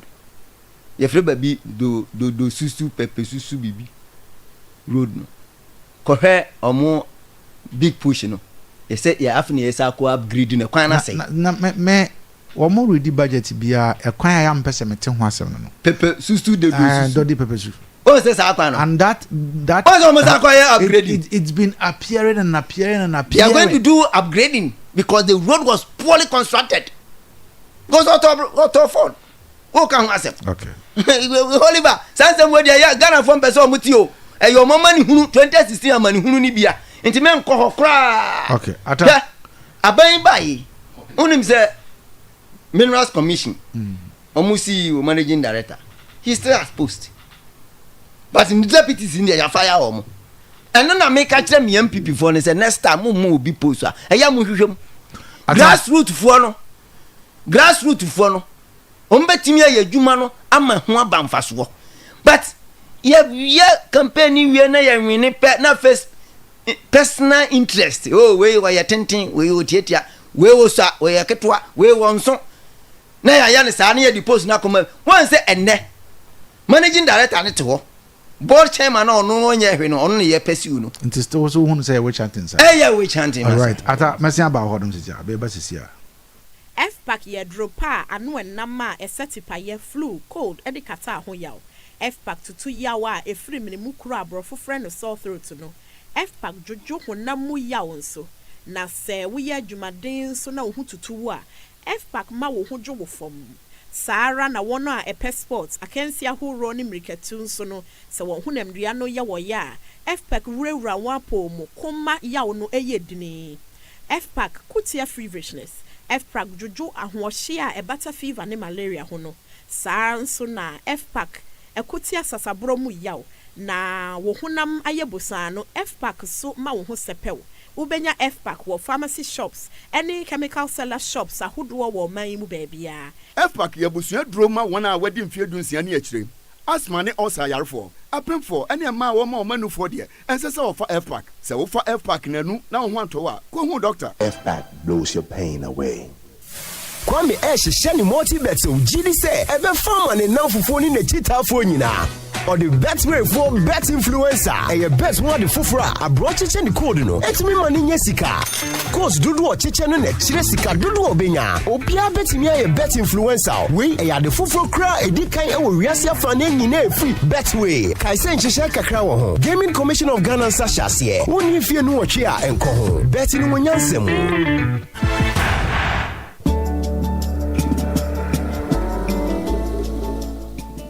Rooftop Creations and Bridals. Yes, and your Rooftop Creations and Bridals. A banana de pam dia, no challenger or your best and finest designer in town. Na okitabudi kratabe bre. Ye fisu apomu university certificate. E dia dance pefese. Wati ajuma oyase. Na wachehu nimdia papa. Sauba ana obia wawie JHS, SHS. Na ope babi asua ade pam. Munyina mumfamani enche Rooftop Creations and Bridals asoye sisia. Odobe fan titie ma. Uwie nso a obenya TVET ana NVTI certificate. Ye dia dance pefese. Say, wosua ade afi babi pa dodo na na edi adanse say Rooftop Creations and Bridals die ukọ ne nchen ekosua ade a ode ofa entity pam esan say discipline aya ne hallmark uwie nso a waboa apon ho asan so aboa ama wahye wadwuma ase nipa pi na afa ni nsem a wonu nyina nso edi adanse pai Rooftop Creations and Bridals in some year fair say wo wedding engagement birthday party ana aputu dwumadie bia de ehun enta de ne de Rooftop Creations and Bridals in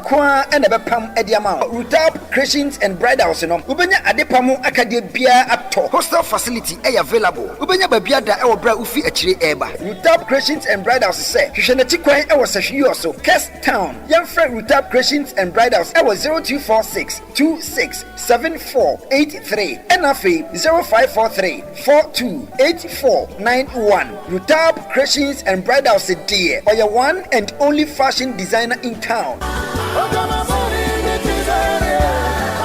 AC bra na wampa na wo complain say siatika e hawi ena na wagina wona aso saa no ofa ma bre papa meto asentini etimi twimi say tan yale yale bone Dr. Kankwe Dr. Kodivu Abam ena agime saa no sa Dr. Kodivu Abam eni ti siatika nko na esa na ofa me kame kira wa nya siatika nko a minua be me ya no wa kire he ya na stroke achini ya wakadamu Dr. Kankwe Dr. Kodivu Abam ya na medi ho adanse e kire no wo de twitwi ne ho ade e kire de twi no ne ho ato no say fom wasole na etumi stomach ulcer papa ene honam yaw na oba ne sabuo mayie wo hia Dr. Kankwe Dr. Kodivu Abam ya ebeba kama ama ne ba ye sipi asita adwoni ti ye kokko ena ne to ne ye fita ene na Dr. Kodivu Abam ya dupo na menya bi atowen wo pa bi atu akoton a fa wani kire kumase mamponten ena wo pa bi atowo sewi ha so a afa kisi heba Philomena Fosia chemical Esther Ata chemical Opana drugstore Leman Krom ena chemical ne heba shop bia ti atese na obetimi afre number 0246 33 6509 Dr. Kankwe Dr. Kodivu Abam and papa problem there me catch you say Ranking Collections need the leading boutique in Western Offer now di machinye ne suruma prowa wona na ka asem kirewa nkobi sa ma me Ranking Collections why say prekasa no yiri free nkwanma nkwana nya de mema hu nneoma de fi wutiri so ekosi wo na ase ye ton mema hu nneoma nyina bi let say I check shoes quality jeans and knickers slippers boxes watches store set half shoe and a full belts bola tops and mema ni man nyina she boxer and mema ye de say ye ho no ni nyina bi wo Ranking Collections nneoma yi ayo original quality camouflage let say Nike Air Force Jordan wafo bika ho mema hu nneoma nyina bi wo ho wo pentade ade be ko office wo be ko nkwanko wadwuma bia Ranking Collections zabwa sebema wo for wedding engagement birthday party asore hu nneoma nyina wo Ranking Collections to mema hu nneoma nkoa Ranking Collections ho asema me kan sa hwidwase station GPR to you amabro sign no nzaro station ho no the second floor Ranking Collections awo ho ana sa hwi oso dwunase team woni dwunase ahifie no ana boso pe fresa ho ma true for way 0544 461440 Ranking Collections buy quality pay less Liberty FM, the giant of the West. Yada so ha yedi nkomo mene atamafo wa ha say or member of the NPP communication team asanso ye constituent secretary ema NPP say we also kwasi Oliver anso wa ha for the NDC but kwasi na also will be kakra bi but before that no ma memfa we entwam say o to better and one say o call bet way so a no wa hyehyɛ wo bet no kama na afei wo hyehyɛ de saa na wo wie na wo bet ye na wo de wo code no akwakoto eye baby eye sports betting hodom na wo de to hodom a eno ano no wo de bet ni to na wo share wo code no e ma wo namfofo nso efa no mo nso e bet a sika wo mbedi bia no wo benya 4% ndwei eye ade a me kanfo ade amosa na pai fa wo ho ehyem bi ne yemfra wo betway influencer start bet influencer eye exclusive to betway. And this is here, Ubetumi Edo Ashim, Gaming Commission of Ghana, and a regulated way on the Betway app on ESO. So bet responsibly. Betway or to get way more. Sarah so and an pay Arabia Adocrobia or who actually opens or J. I should be at one actually a pest care. Ebia now here the mammoso. And so on a pay when actually and a idiom from 0530122500 and 0268477660 ofra omo ebeje so ye man da ache na de se na atamafo e kan school de eye and nti fa oba no ekobi wo de oba no ko school panso fa no ko eye smart effort college wo mo e wo so ma krom bia enka no na Grace Preparatory School e wo no wo de oba no ba ho no de I will find the Dutch in Abian Yipa, Sans yet never fancy tipum, Amanani Abayo Panipa, 0245191829, and 0545532976. Tell us all, or say, for Eshim now also more deals on Telesol. And can now talk a data 400 Ghana cedis. Na yema 190 gig, but this time no we talk same 400 Ghana cedis now we benya 250 gigabyte of data and it does not expire. And simply dial *700# and 530# *530#. Now I see variety of unbeatable deals. Telesell also, and you don't miss out on these enhanced offers. Now also know what's they connected with Telesol or say connecting energies. Yes, Kwesi, went you. Bro Kwesi, medase, medawase. Anopay, in spite of jokes. Me bra, why am mama who say I'm PP as a party. Anya me wanwa. So within the past 8 years, no, omoba no man Ghana for home. Are they? The entire American Sassamano is based on Paul Adomochere. The issue way. Brekwesi. Imagine say, ye the position the amobi as a chair, not or can say as a chairman in the MD, or no ye bibi or no ye bibi, and you're not correct. Meba. Even to the stage of employment, ye funny pankura, you being the board chairman, no. You call for the final approval. And say ye be fani pani wo adwuma ma ya fa na adwuma. Meba. It is the board who presides as the chairman. Paul Adumoche he presides as the presided as the board chairman. Yes, correct. For the board, I'm coming. He presides as the board chairman for the board. And any contract approval be a that board in the sono. Without as chairman you approve now the contract nipa no be tender contract no ni sent me nka project ma nyeye. So you can't sit here and tell me say board chairman no ni nsa hu so oni bibia ye efa within the management of Ghana airport. It's a lie. Na nipa atimiaba and per contract agreement no your contractor. There was contract agreement from the early stage. On one kasa betena mfrema mu kirem. Say company no is taking not even a dime from Ghana airport. Or see the company is not taking a dime. Now company not taking a dime. Now on the 3rd December, you being the board chairman, your signature has been penned down for a sum of $121 million to be released to a contractor. Now we now betena ha say eye MD no ono na sade dia. Then I don't know.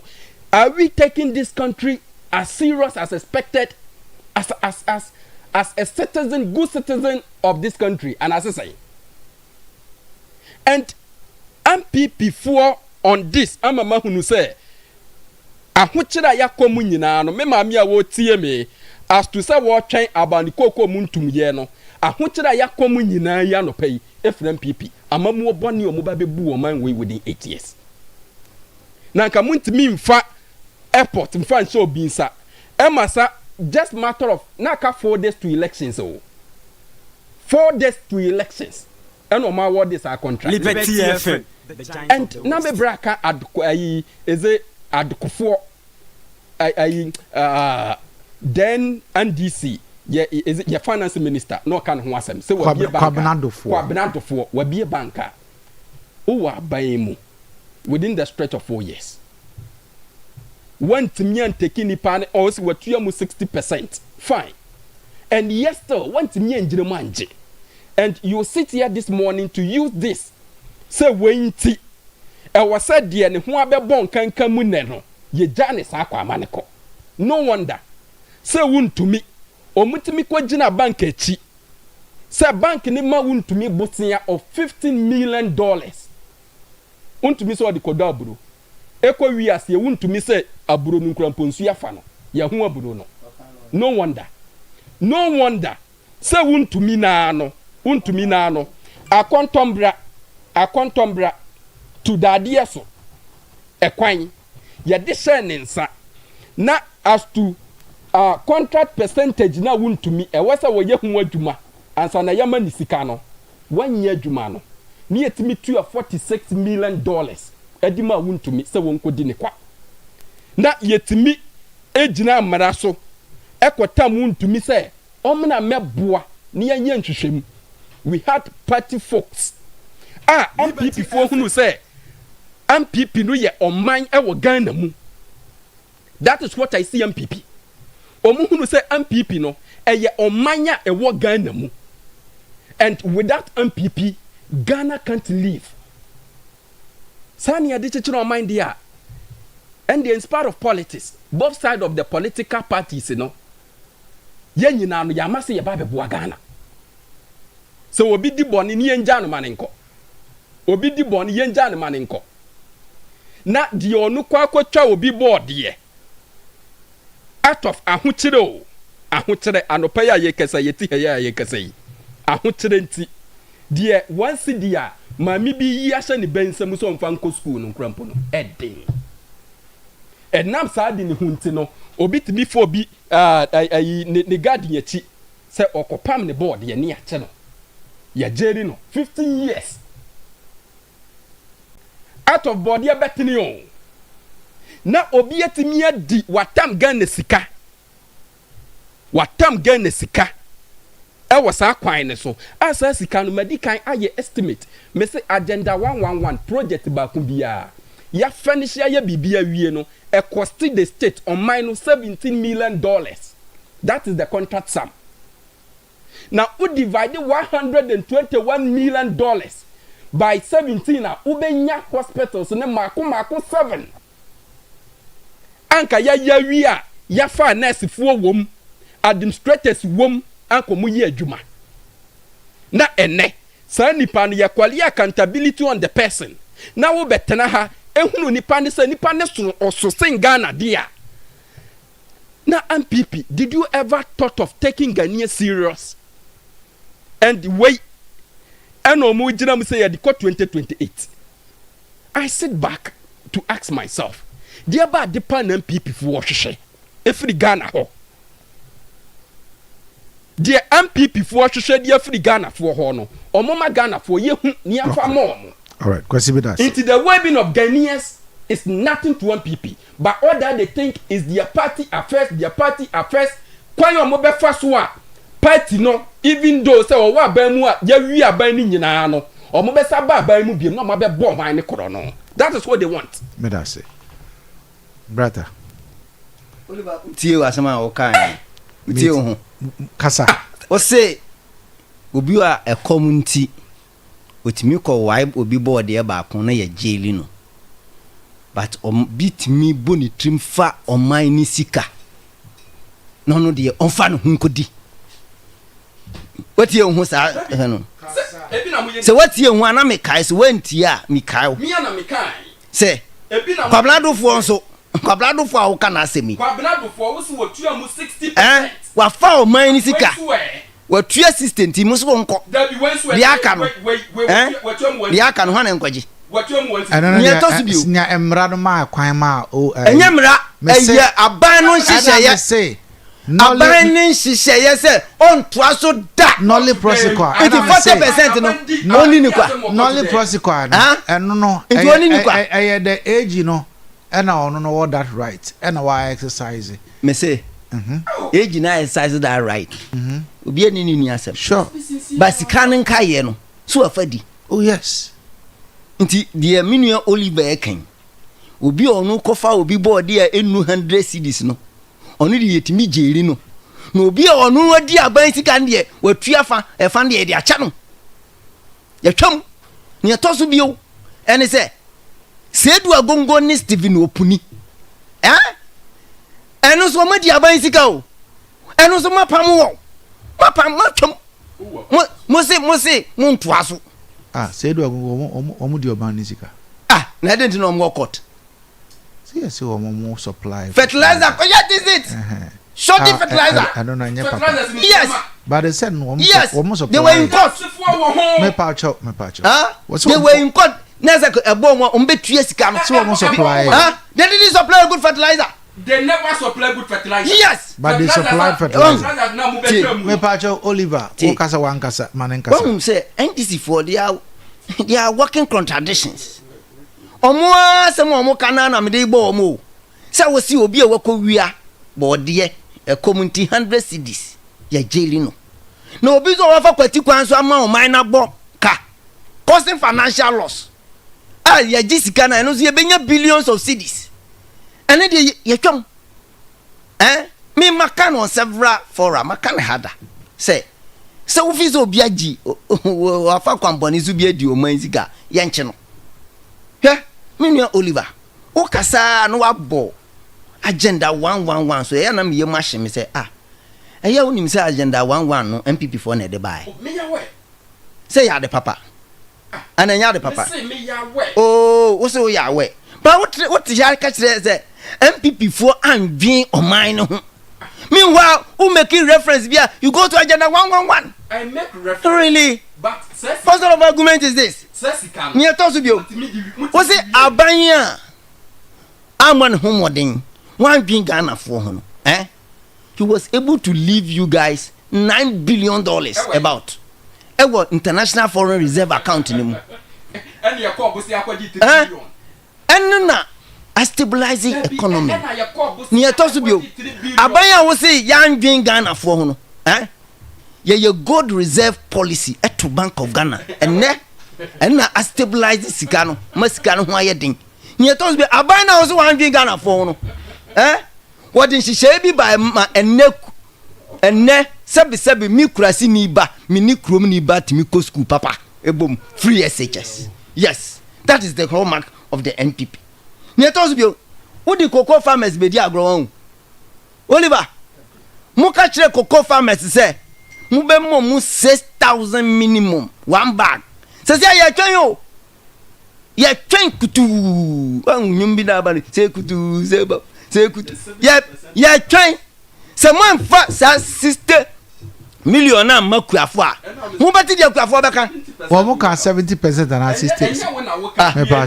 Me pacho Oliver. Ato forcing. Yes, sir. Do ato forcing. Yes, sir. Would you campaign platforms? Say MPP are buying a real kuafo. How will you feel to hear say or because I don't know your campaign talk? Campaign talk. Yes, sir. Nti mo de Ghana for mo de omu di agro. Maybe some question. Wo yo mo di koko kwafo di agro. Wo ena hwe mi de Nyankopon mi suro papa no ma mi mu asema no. Ni hu papa. Nyankopon. O wie ye no. What's the honor your finance minister? o kan sa asem no wie no o ye finance minister mia unua o brother erikopoku minim se oni ne free cause wa ko ye adwuma wo ni mpasu asoda o si ya makua for kra no so 6000 per bag then oh adia then says ya kra unim says ya do ukoko kra na akosoro international price is now $8,333 per ton. Yes, akosoro asin ya kufu ado time o se ya ntua says kana makua fo a na MPP NDC aban no omo na koko no ye omo dia na se ekwani ni dia erikopoku ndem kaze misro nyankopon na erikopoku na ya agric minister nti uko ya example bia masa menko kako kwafo ye de nimsem de ya politics ye tiase etimedia minua Oliver musi kuntumi ekoje bosia ewo bank oso di kodua buru untumi osan check wo bank wo untumi wo ye managing director enye nipa ene san check ne man when we talk about political witch hunting eno na man for gidi no say managing director na no sign check no accountant na no prove ye no ono de otewo na obi ono no aye customer awa beji ni loan afi ho no ono mom ni ye pesi no KOTOKO board asa no ebetua contractor ka no enye civil servant bi ene approve say wo tia mo register certificate ye ntua ye wo tia so ya agenda 111 ye de nyankopon ase say agenda 111 na kufu ado de ba ye kwa say efa ye nua say wi ni bi a wo ye contractor adwuma ni bi ewo ho no ha I won't sit here. What man say? Who are the same person? What you say? Akufu ado aban anjin Ghana for ho. Yeah, can was it? Yeah, for adwuma. Oh. Ohun de ewo ayeduase no. Ohun de ewo ayeduase no. Agenda 1. Yes. Yes. Mun complete my. Say yes, asan so. Say yes, asan so. Disease and infection center. Yes, see one. Oh, brother, Koko free doctor. NCC wo. Ofi aban mu no. 8 years mumu ko ho. Oba yesu afaso am yewie. It is a modwin the people of board hu a. De nanado a wa mo number no. Me de metiase. Wo se nanado a mo number. Nanado na wa mo number no. Odwin board fo ho se omu ne district hospital. Enti obesi agenda 111 am o hyase. Wa bedi adana drum pempenso bia uduru ha hu se nanado no osida na mebwa. Odwin swaman fo ho dade so fo ho se omu ne district hospital. Wa sida no bebre ya si wo. Wa dwin adabo krom fo ho. Only one regional. We see a contom radio awie. If you care to know. Oh, master, ye bia no no hu ana. We see hospital a contom radio. O ka agenda 111 say no so agenda 1 okay. So any hospital. Which is all can hospitals. Me can hospital asem. Nice one. Me see. Any man can agenda 111. Oh, that be na agenda 111 dey specific. Okay. Maka wie, maka train na wie. Se me come anim aka foforo. De ye wie a contomra hospital me say nipa na wo se wa mo number no wo dwen san crofo no so obesi hospital amomu san crofo na wo dwen omo ma free SHS san crofo na sa president na wan dwen Ghana phone o makoko kuani no one bag o move no from 475 cedis to 31 million. Hey, who be bonus asem? Hey, Obeka bonus asem. Obeka kula for ya. Me ma me nya kuani. Oh, Jesus Christ. Kaya so. Wonu se kofo na di bonus buy. Wonu mtama na otua no. Na otua no June July. Okoton koko no nya premium na otua bi ama koko. Mona mutwam. Akufo ado no otua na time be. Mona mutwam. We paid bonus up to 2016. Who told you? Who told me? You can't say. Na me ma me nya kuani. Me ma me nya kuani. Ma se mo ka kire. Kokoko ye nyina ye ya ma na kofo edima kokoko no om dey account price no eti I'm telling you for the gospel truth ya ba power no we fought said the government should go back and pay cocoa bonus muna mutwa men confirm ma it's never true when they collect start the cocoa farmers when bibi when cocoa issue comes, don't go in because me. Yeah, you kuya me kuyani ba. Me kuya di ba. Me say you kuyani. Me you kuyani am. Me akasa me do cocoa. Kwe me sem cheche. On say bubo. Yes, minima do papa. And I say na old age intino. Me to me so sikem. The cocoa bono say don't go there. Man ko say man complicate akuafo akoma. Because man this for money cocoa for any year. Says here this week you are trying the prices. Oh, price never. As a man Tony sister. Hey, Oliver, next week and now what Yankopon Mr. Onyami Odi Bibia Onyami Famin Kwachem. Next week me person me shia. Oh, yeah, man Tony sister. All the voices. Yes, 70% and 70% no yes here. Mu producer. You can hear voice no man we have voice na me the voice 70% unti here. 70% of the current price. And I dey ka ho. 2017. Oliver, you more the voice of Atufo.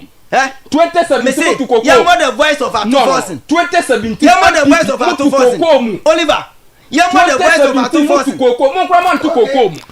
All right, ma menda Oliver ene atamafo ase na memfa asida emfama power specialist herbal hospital. Wamo ese menkancho say the 9 times award winner for hepatitis B, C. Say uyo bi a uti na peno fatty liver, prostate enlargement and afi immune support booster dia. And the show may come for do back up at the amount. Fibroid, ulcer, kidney stones. Mawon Sanka, SK. Yadi, treaty, tobacco upset, and liver care. Street, yadi, a treaty, liver conditions. Nina, never remember I am on password and capsules and mixture. Abusu ewa biya to adrubia ubetimi afre 0244544422 ana 0200383831 ana 0555797878 ofra womo ebejoso saranso so ena seahorse maheti promo no eguso ekoso arenti koto seahorse product ni bi ubie so ahwe ni tirim ubehu se achede bi ewo ho code bi eka ho number bi so eka ho obesende achede no de akọ code no number no eso na o de koso eno ano no achede na wunyae no ene code ni nyina o sende de kọ number no so a instantly wonsa ebeka achede no ene code ni nyina ubetumi anya sika 50 Ghana cedis ta ko si 5000 Ghana cedis ubetumi anya mobile phone ubetumi anya iron ubetumi anya fan fridge TV and our ultimate price on Abubuya. I don't fresh 0540-424386 and 0243218566. Kai say, Enely and our answer a seahorse mahiti promono. I say. Born Agro Limited, Omo and Eddie King Corn, Eddie Bay, Sisia, Omasako for King Corno, the granules, Eddie Abba. Womo assign ewo 3-in-1 selective woody side which is a major and no ena obi a waye eburufu a ewira ashibuma no ye de eshi ewira no ase Born Diron ma obi a waye abrebefu waye banchifu waye abro bayirefu anafei wa udi akakadro ni ahwede unya Born Diron Would spray in no so a best in ama ahwede no so etumi aye kama Saran so na yawo away eno na yediku emmo bi 4 army worms nti bomod na wonsa enka bi na dika fa spray afuo no mu ansana ebre no kra no anya aso sa insect pest we me kanfo e de ama obi biara ko bomodi ma wonsa enko ka bi woko Born Agro Limited nso a yewo napsa sprayers ahodo ni nyina ebi ni apa bia no bomodi na fred 0246519012 anapai yankonko di shawarma yebeko Zuva Bar and Lounge Zuva shawarma na be ready awie prem to bre wo ha kosi animre nondu sabre no so na Zuva Bar and Lounge no yabie anapai me no kasa de yabie na mom shawarma no na be ready awie prem to bre kosi anadu nondu 30 cedis and 50 cedis So opese ye de brewa ye betumi e de abrew. So opese wo ba ho nso so a wo betumi a order. Wo ba nso a ye betum bi e de amount 0538 448140 ana 0555 150798 ubehunu Zuva Bar and Lounge ewo eye Aboduam Junction ma memfa eye we amount every kolno Ghana almost be ma wa ye mere wo mpaso wo de eye Mr. Q oba wo so de ene Araba Bazen tablets oba sabe woni be ma de ehye mu wonte de ohunsuo no sabe insufita na tagu wo ase wo de be ma de ehye mu wote yawa eye Araba Bazen tablets Fred Kunlungana for our 0504 906 665 and 0545 906 665. In Mukoda Roma and Benomania Quenya set me mouse soon to me emblem na for adventure boy would me so 0536304072 and 0322296342. Hello, good morning. Hello, good morning. Good morning. Good morning, Kayaso. Daniel, Maminti on a pay. Yo, Maminti, I'm in Atamapo. And then from Musena, Tamasanso, Akatao, who you eat everyone so the Chiano Pa. Machiano, dear, Namantia, Dr. Alleged Mahod Maumia. Onona, Yadeneba, a bed one people.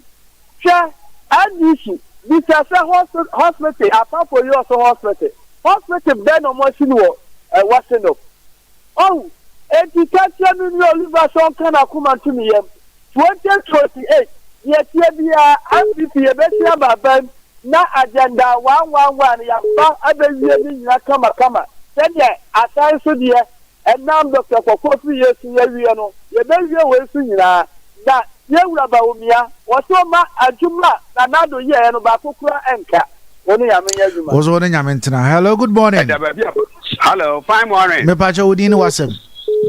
Pacha from me, our Frederick, me kasa free service asa. Ya Frederick my intio. And edi kai ma me chia di wochi ka na me chia azri. I don't know after no bad and na me chia zitu. Na me chia 2 Takra me kan say. Adi sipo eye ni oma bia eye anaga na for ye ni ho. Na omo hwe bibi na say omo free abai na ntipi ba abai mu ahụ yesu sketch obi a ye mani be la be ka say onkopa Yesu Kristo mra atana ya mani be say wuntimi nya Yesu Kristo nipa na choro anu asem say oni edan oni dan why mama na choro anu asem so oni dan e na woni asase nso a danger e wo ho wo say wonkopa saa de ne mra nti ade bi wo ha koro adom oche omo pese omo tete no na ye catch you say 2 media eni ba akofo ho je wo ye bibia no wa hwe ni yi woni nya menye adwuma medase. Good morning. Good morning. Aja udini wasemo. Mamintio. Yo, wo de meda wa no pai no adwuma pa wo ye boa ma Ghana man no pai na ma chia wo fata o tupa ko yan papa na tene nkran so na ninia anti-phone, one person, anti-phone, almost 1 year my yempe. Share Yana Papa or boy and Magana, yet what fire me. One person, pound path, and then to the palm the first or milk with Sugana. Not your baby and that's not the baby to pan, not many parts. Now that's a phone swap, your mobile and the year I read. You can clear metro beer, my uncle, my uncle, you big your mamma to above Wagana. Okay. Hello, good morning. Good morning, Kayaso. Yes, sir. But over the phone. Major Paul, I'm into you. Kayaso, did you come to how do Bomia? The deal with Pia, Siano. I say your party, you didn't walk about how to marry any dough. The compensation in print. It's here, I didn't buy. About when 2020, Abanama. Kayaso, and I pay and this, you know, Casaso, my Bamudo. No be the show Mukaka. Oh, but I would Kaka or move. And you must obey or some then 2013, 2012 morning. Then I'm going to now and then when you're quite Casa, the more bam. Yakashi only say, Obey Dizika, what 60% say Uncle Trexie, none on Tono. No, because we are back one. we could come over there back we could to be banshia. Yeah, Jane, 6 years, 6 months. No, no, with your father, Wedgie. The son of the boo by an other, and the before the end of one cop, and the Yanya, moment you won't come. Mostly be a 2 years said you became in the Mount Concept, the city would be Uncle Convo. That's it. All right. Hello, good morning. Hello, good morning. Hello, good morning. Me pacho udini wasemwe. Nana badu si. All right, nana badu maintio. Yo me da masinia jumapa. Muti abwa Ghana mani waseno. Media me can say. NPP. NDC. Me kama afanu party. Penponina. Sabi yati hai. O meti hai. Sisi ameti hai. Yaga kuma no kran me many man.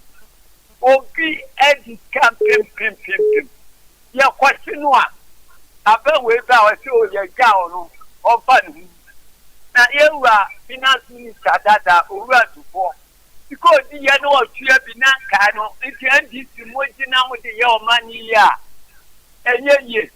Mo so o fa ni kokko. MPP so. Sebi me kan shop me hine. Se obi ki what say ye nuanu a okoye akosobra kwan put me na fe why is get ye wo bank senye and people na demand kura say ye chiga bank for no ye buta won say tikura from this country ye we and the map for the dama. All right, yes, yeah, that's it. Hello, good morning. Good morning, Kayasu. Yes, sir. Abu trika ni nyamena. Abu mamintio. Nano pa mamena wase. Na mentia wabega fo nyina. Mamentia Kennedy ohina Japan. Ni grassroots for kan ho asem. Oh no. Ka open ene me ra ho pa o. Endi sini no asem a wo kan no ase. Obu akwa ha na osan besinati. O se ene ye KMPP fo a omadi sika. Na endi MPP fo kasa. Now this is Babamuya, current Bank of Ghana governor. See again say on fan Hunkodina on Kodin Post. You are calling Zauda. Yes, you won't sit down and Pimpimo. Get to have noticed you as you can so imaginina. No, and the 4 crano, ye Sikawa Geno. Yes, you won't pay 60%. 40% no men and minty and as I say. Sir Sam Rano, a Madia. And then the bank and the $100 million, because it's $1 40 million. I'm just saying, Nanko for be some running a bomb with the other instrument for you, which and this is for more than you may be Naya Cho, young found court, for we bet season. That's it, you boy and group. All right. Hello. Good morning. Good morning. Count radio no for my ain't you. All right, ain't you. Yo, was in the Juma Powerbo. I mean, you can't share you are a Tamafo. Kajan to say, I can and can for our born home modern. Let me tell you, Dr. Mamudu Gomia, incoming president. Now, first and foremost, Nanado only president does, Nanado will be the president of Ghana. Sana Dr. Mamudu Gomia, so be the president of Ghana. Let me tell you, the Casa Mobo, oh, Asante so. Let me tell you, Tamai Benjamin Isra. Thank you. Hello, good morning. Hi, morning. I want to say. Yo, we are my last caller. Phobia woman. Sister actually, I say phobia woman. All right, phobia woman, I mean too. You MPP for Monko man tumboko. Monko man tumye so mo so wan tie ya de omo enko man tum. Omo so me ba na omo adi. Emre no obi adi ni de nti omo ni omo lem. Yeso ni elem. Me tia anabo by saying papa ni kofi bete and this is for you na only am here juma me de besi e wa ha me mfa ofrefo bia me da afrefo de nyina ase ne obi adwo nkyere a ode e bae ebre no nti me de besi e wa ha sei na sese ya o te benkan e bia wo no we are passionate about building a stronger greener future for mother Ghana and kai say the nation builder GASEM honum emau sisi ade wo ade cement foforo abadwa so a ukwa wo so pe eye GASEM eco ukan aka se upe echo a obi abehu se echo cool aseb ena okan echo cool cement papa abadwa so ze ade eno a ena obi a use enye just a normal cement cement obi a dem say it's been made to overcome all your building and construction challenges. Inti anapay may come for a gaseb echo cool Eddie amount. V1 professional smart glasses and also jaso. Nti mawunsa enkabi. Nebo no so fo. Glasses bowa utumi edit nyum utumi edit your calls and more voice assistant utumi the photo. Kama. What charging so betumi using the whole day. Emma any member nyina use and it's on sale. And interested persons no emfre 0243665188. Sarah so and also Dr. Herbal Center Eddie also Dr. Herbal Man capsules Eddie Abejaso. May come for Eddie Amo Bibia and CC any ya and any akoko so hano. Abuso ewo drugstore be able. Who bet me after 0242 702662 and 0545 355-796. Brasso, yes, sorry, ata maybe a quarter 30 seconds. Yeah, a friend for near tea for Nasi. But the me pese, Minia Oliver Hunise. Ya chichiro wa manya, umayinja ni pamunchichi muna yeyeno. Se yesi a Jew skefi, Ghana for a de Ghana sika, a diagra. Mumayin yim. Yes, it's minimum papa yabadu. Nana Michel, adwen. Se Ghana ni bia afa kwati kwan so. Adi dream bia. Esese ye di na sem passion ni yenye serious. By what man say? Na ndisi fo no njai kasa na we ye this guy na we ye this guy. Se si amu wa ban mu. Munni opposition. Mu wa ban you have all the resources. Mu all the institutions, all investigative institutions are mu per every perswa bia afra to bia mbetimi enya mon fa o mon kokot okay nkodi wo masem okay ebo wo mo a na majeri wo mo na maji esika man but sesi amaye no public court of public opinion oh we had this guy ache no na ayededa na adwumayefo na esan check edi ta adwunim no omo to omo ba bi because a politician no owo di ntino ona yetwe na bo so ene na me I have a problem with it. Okay. Medasi. But you had my say. Enti mini Oliver. Oh ya de. But can who say next week no ye ba me mamo assignment. Koko asem. Koko no ye betum this week. Mon compare the voice of Ato Forcing. Mon compare the voice of Eric Opoku. Omunyina honorable people. Okay. Na ye mono wa ha. Medasi. Ye be compare sa voice no. Na the Oliver can say mo 70% and sa na mo kan ya ye be compare. Medasi. Oliver. Brokwesi. We know say NDC yenye bibia man yenye MPP fe, but MPP nye man. Ye beto Ghana, ye chechere Ghana. Kwanya ye be faso sika kodi adomo chere ho. Ye beje. Na ye di aye 7 hospitals no. Out of Oma agenda 111 hospitals no. Ye be ye na fan krofo amo madwuma wo Ghana ha no. Enu anim na ye hwehwe. Koko no we urge and me can last week.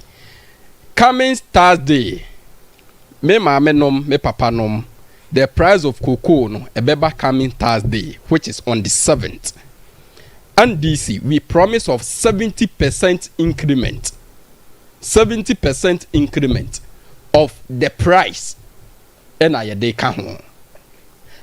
that has been our communication from the start of campaign, from as to say yeba baim and comma from Cocoa Board. Ye ma menom ye papa no makuafo nyina di no obiati ase on the 70%. Okay.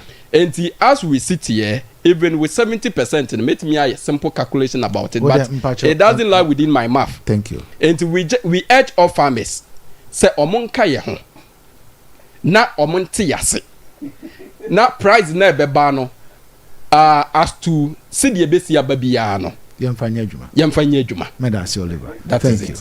Meda Oliver Kwasinya Kon Ase. A member of the NDC communication team. Asida Enko Emma Atama for your constituency secretary. Emma NPP. So he also Sarah so Eda or Science so a member of the communication team. Meda Omunina Ase Sanope Omo Ebae. Asida Eya wonso so dia so jebre na utie.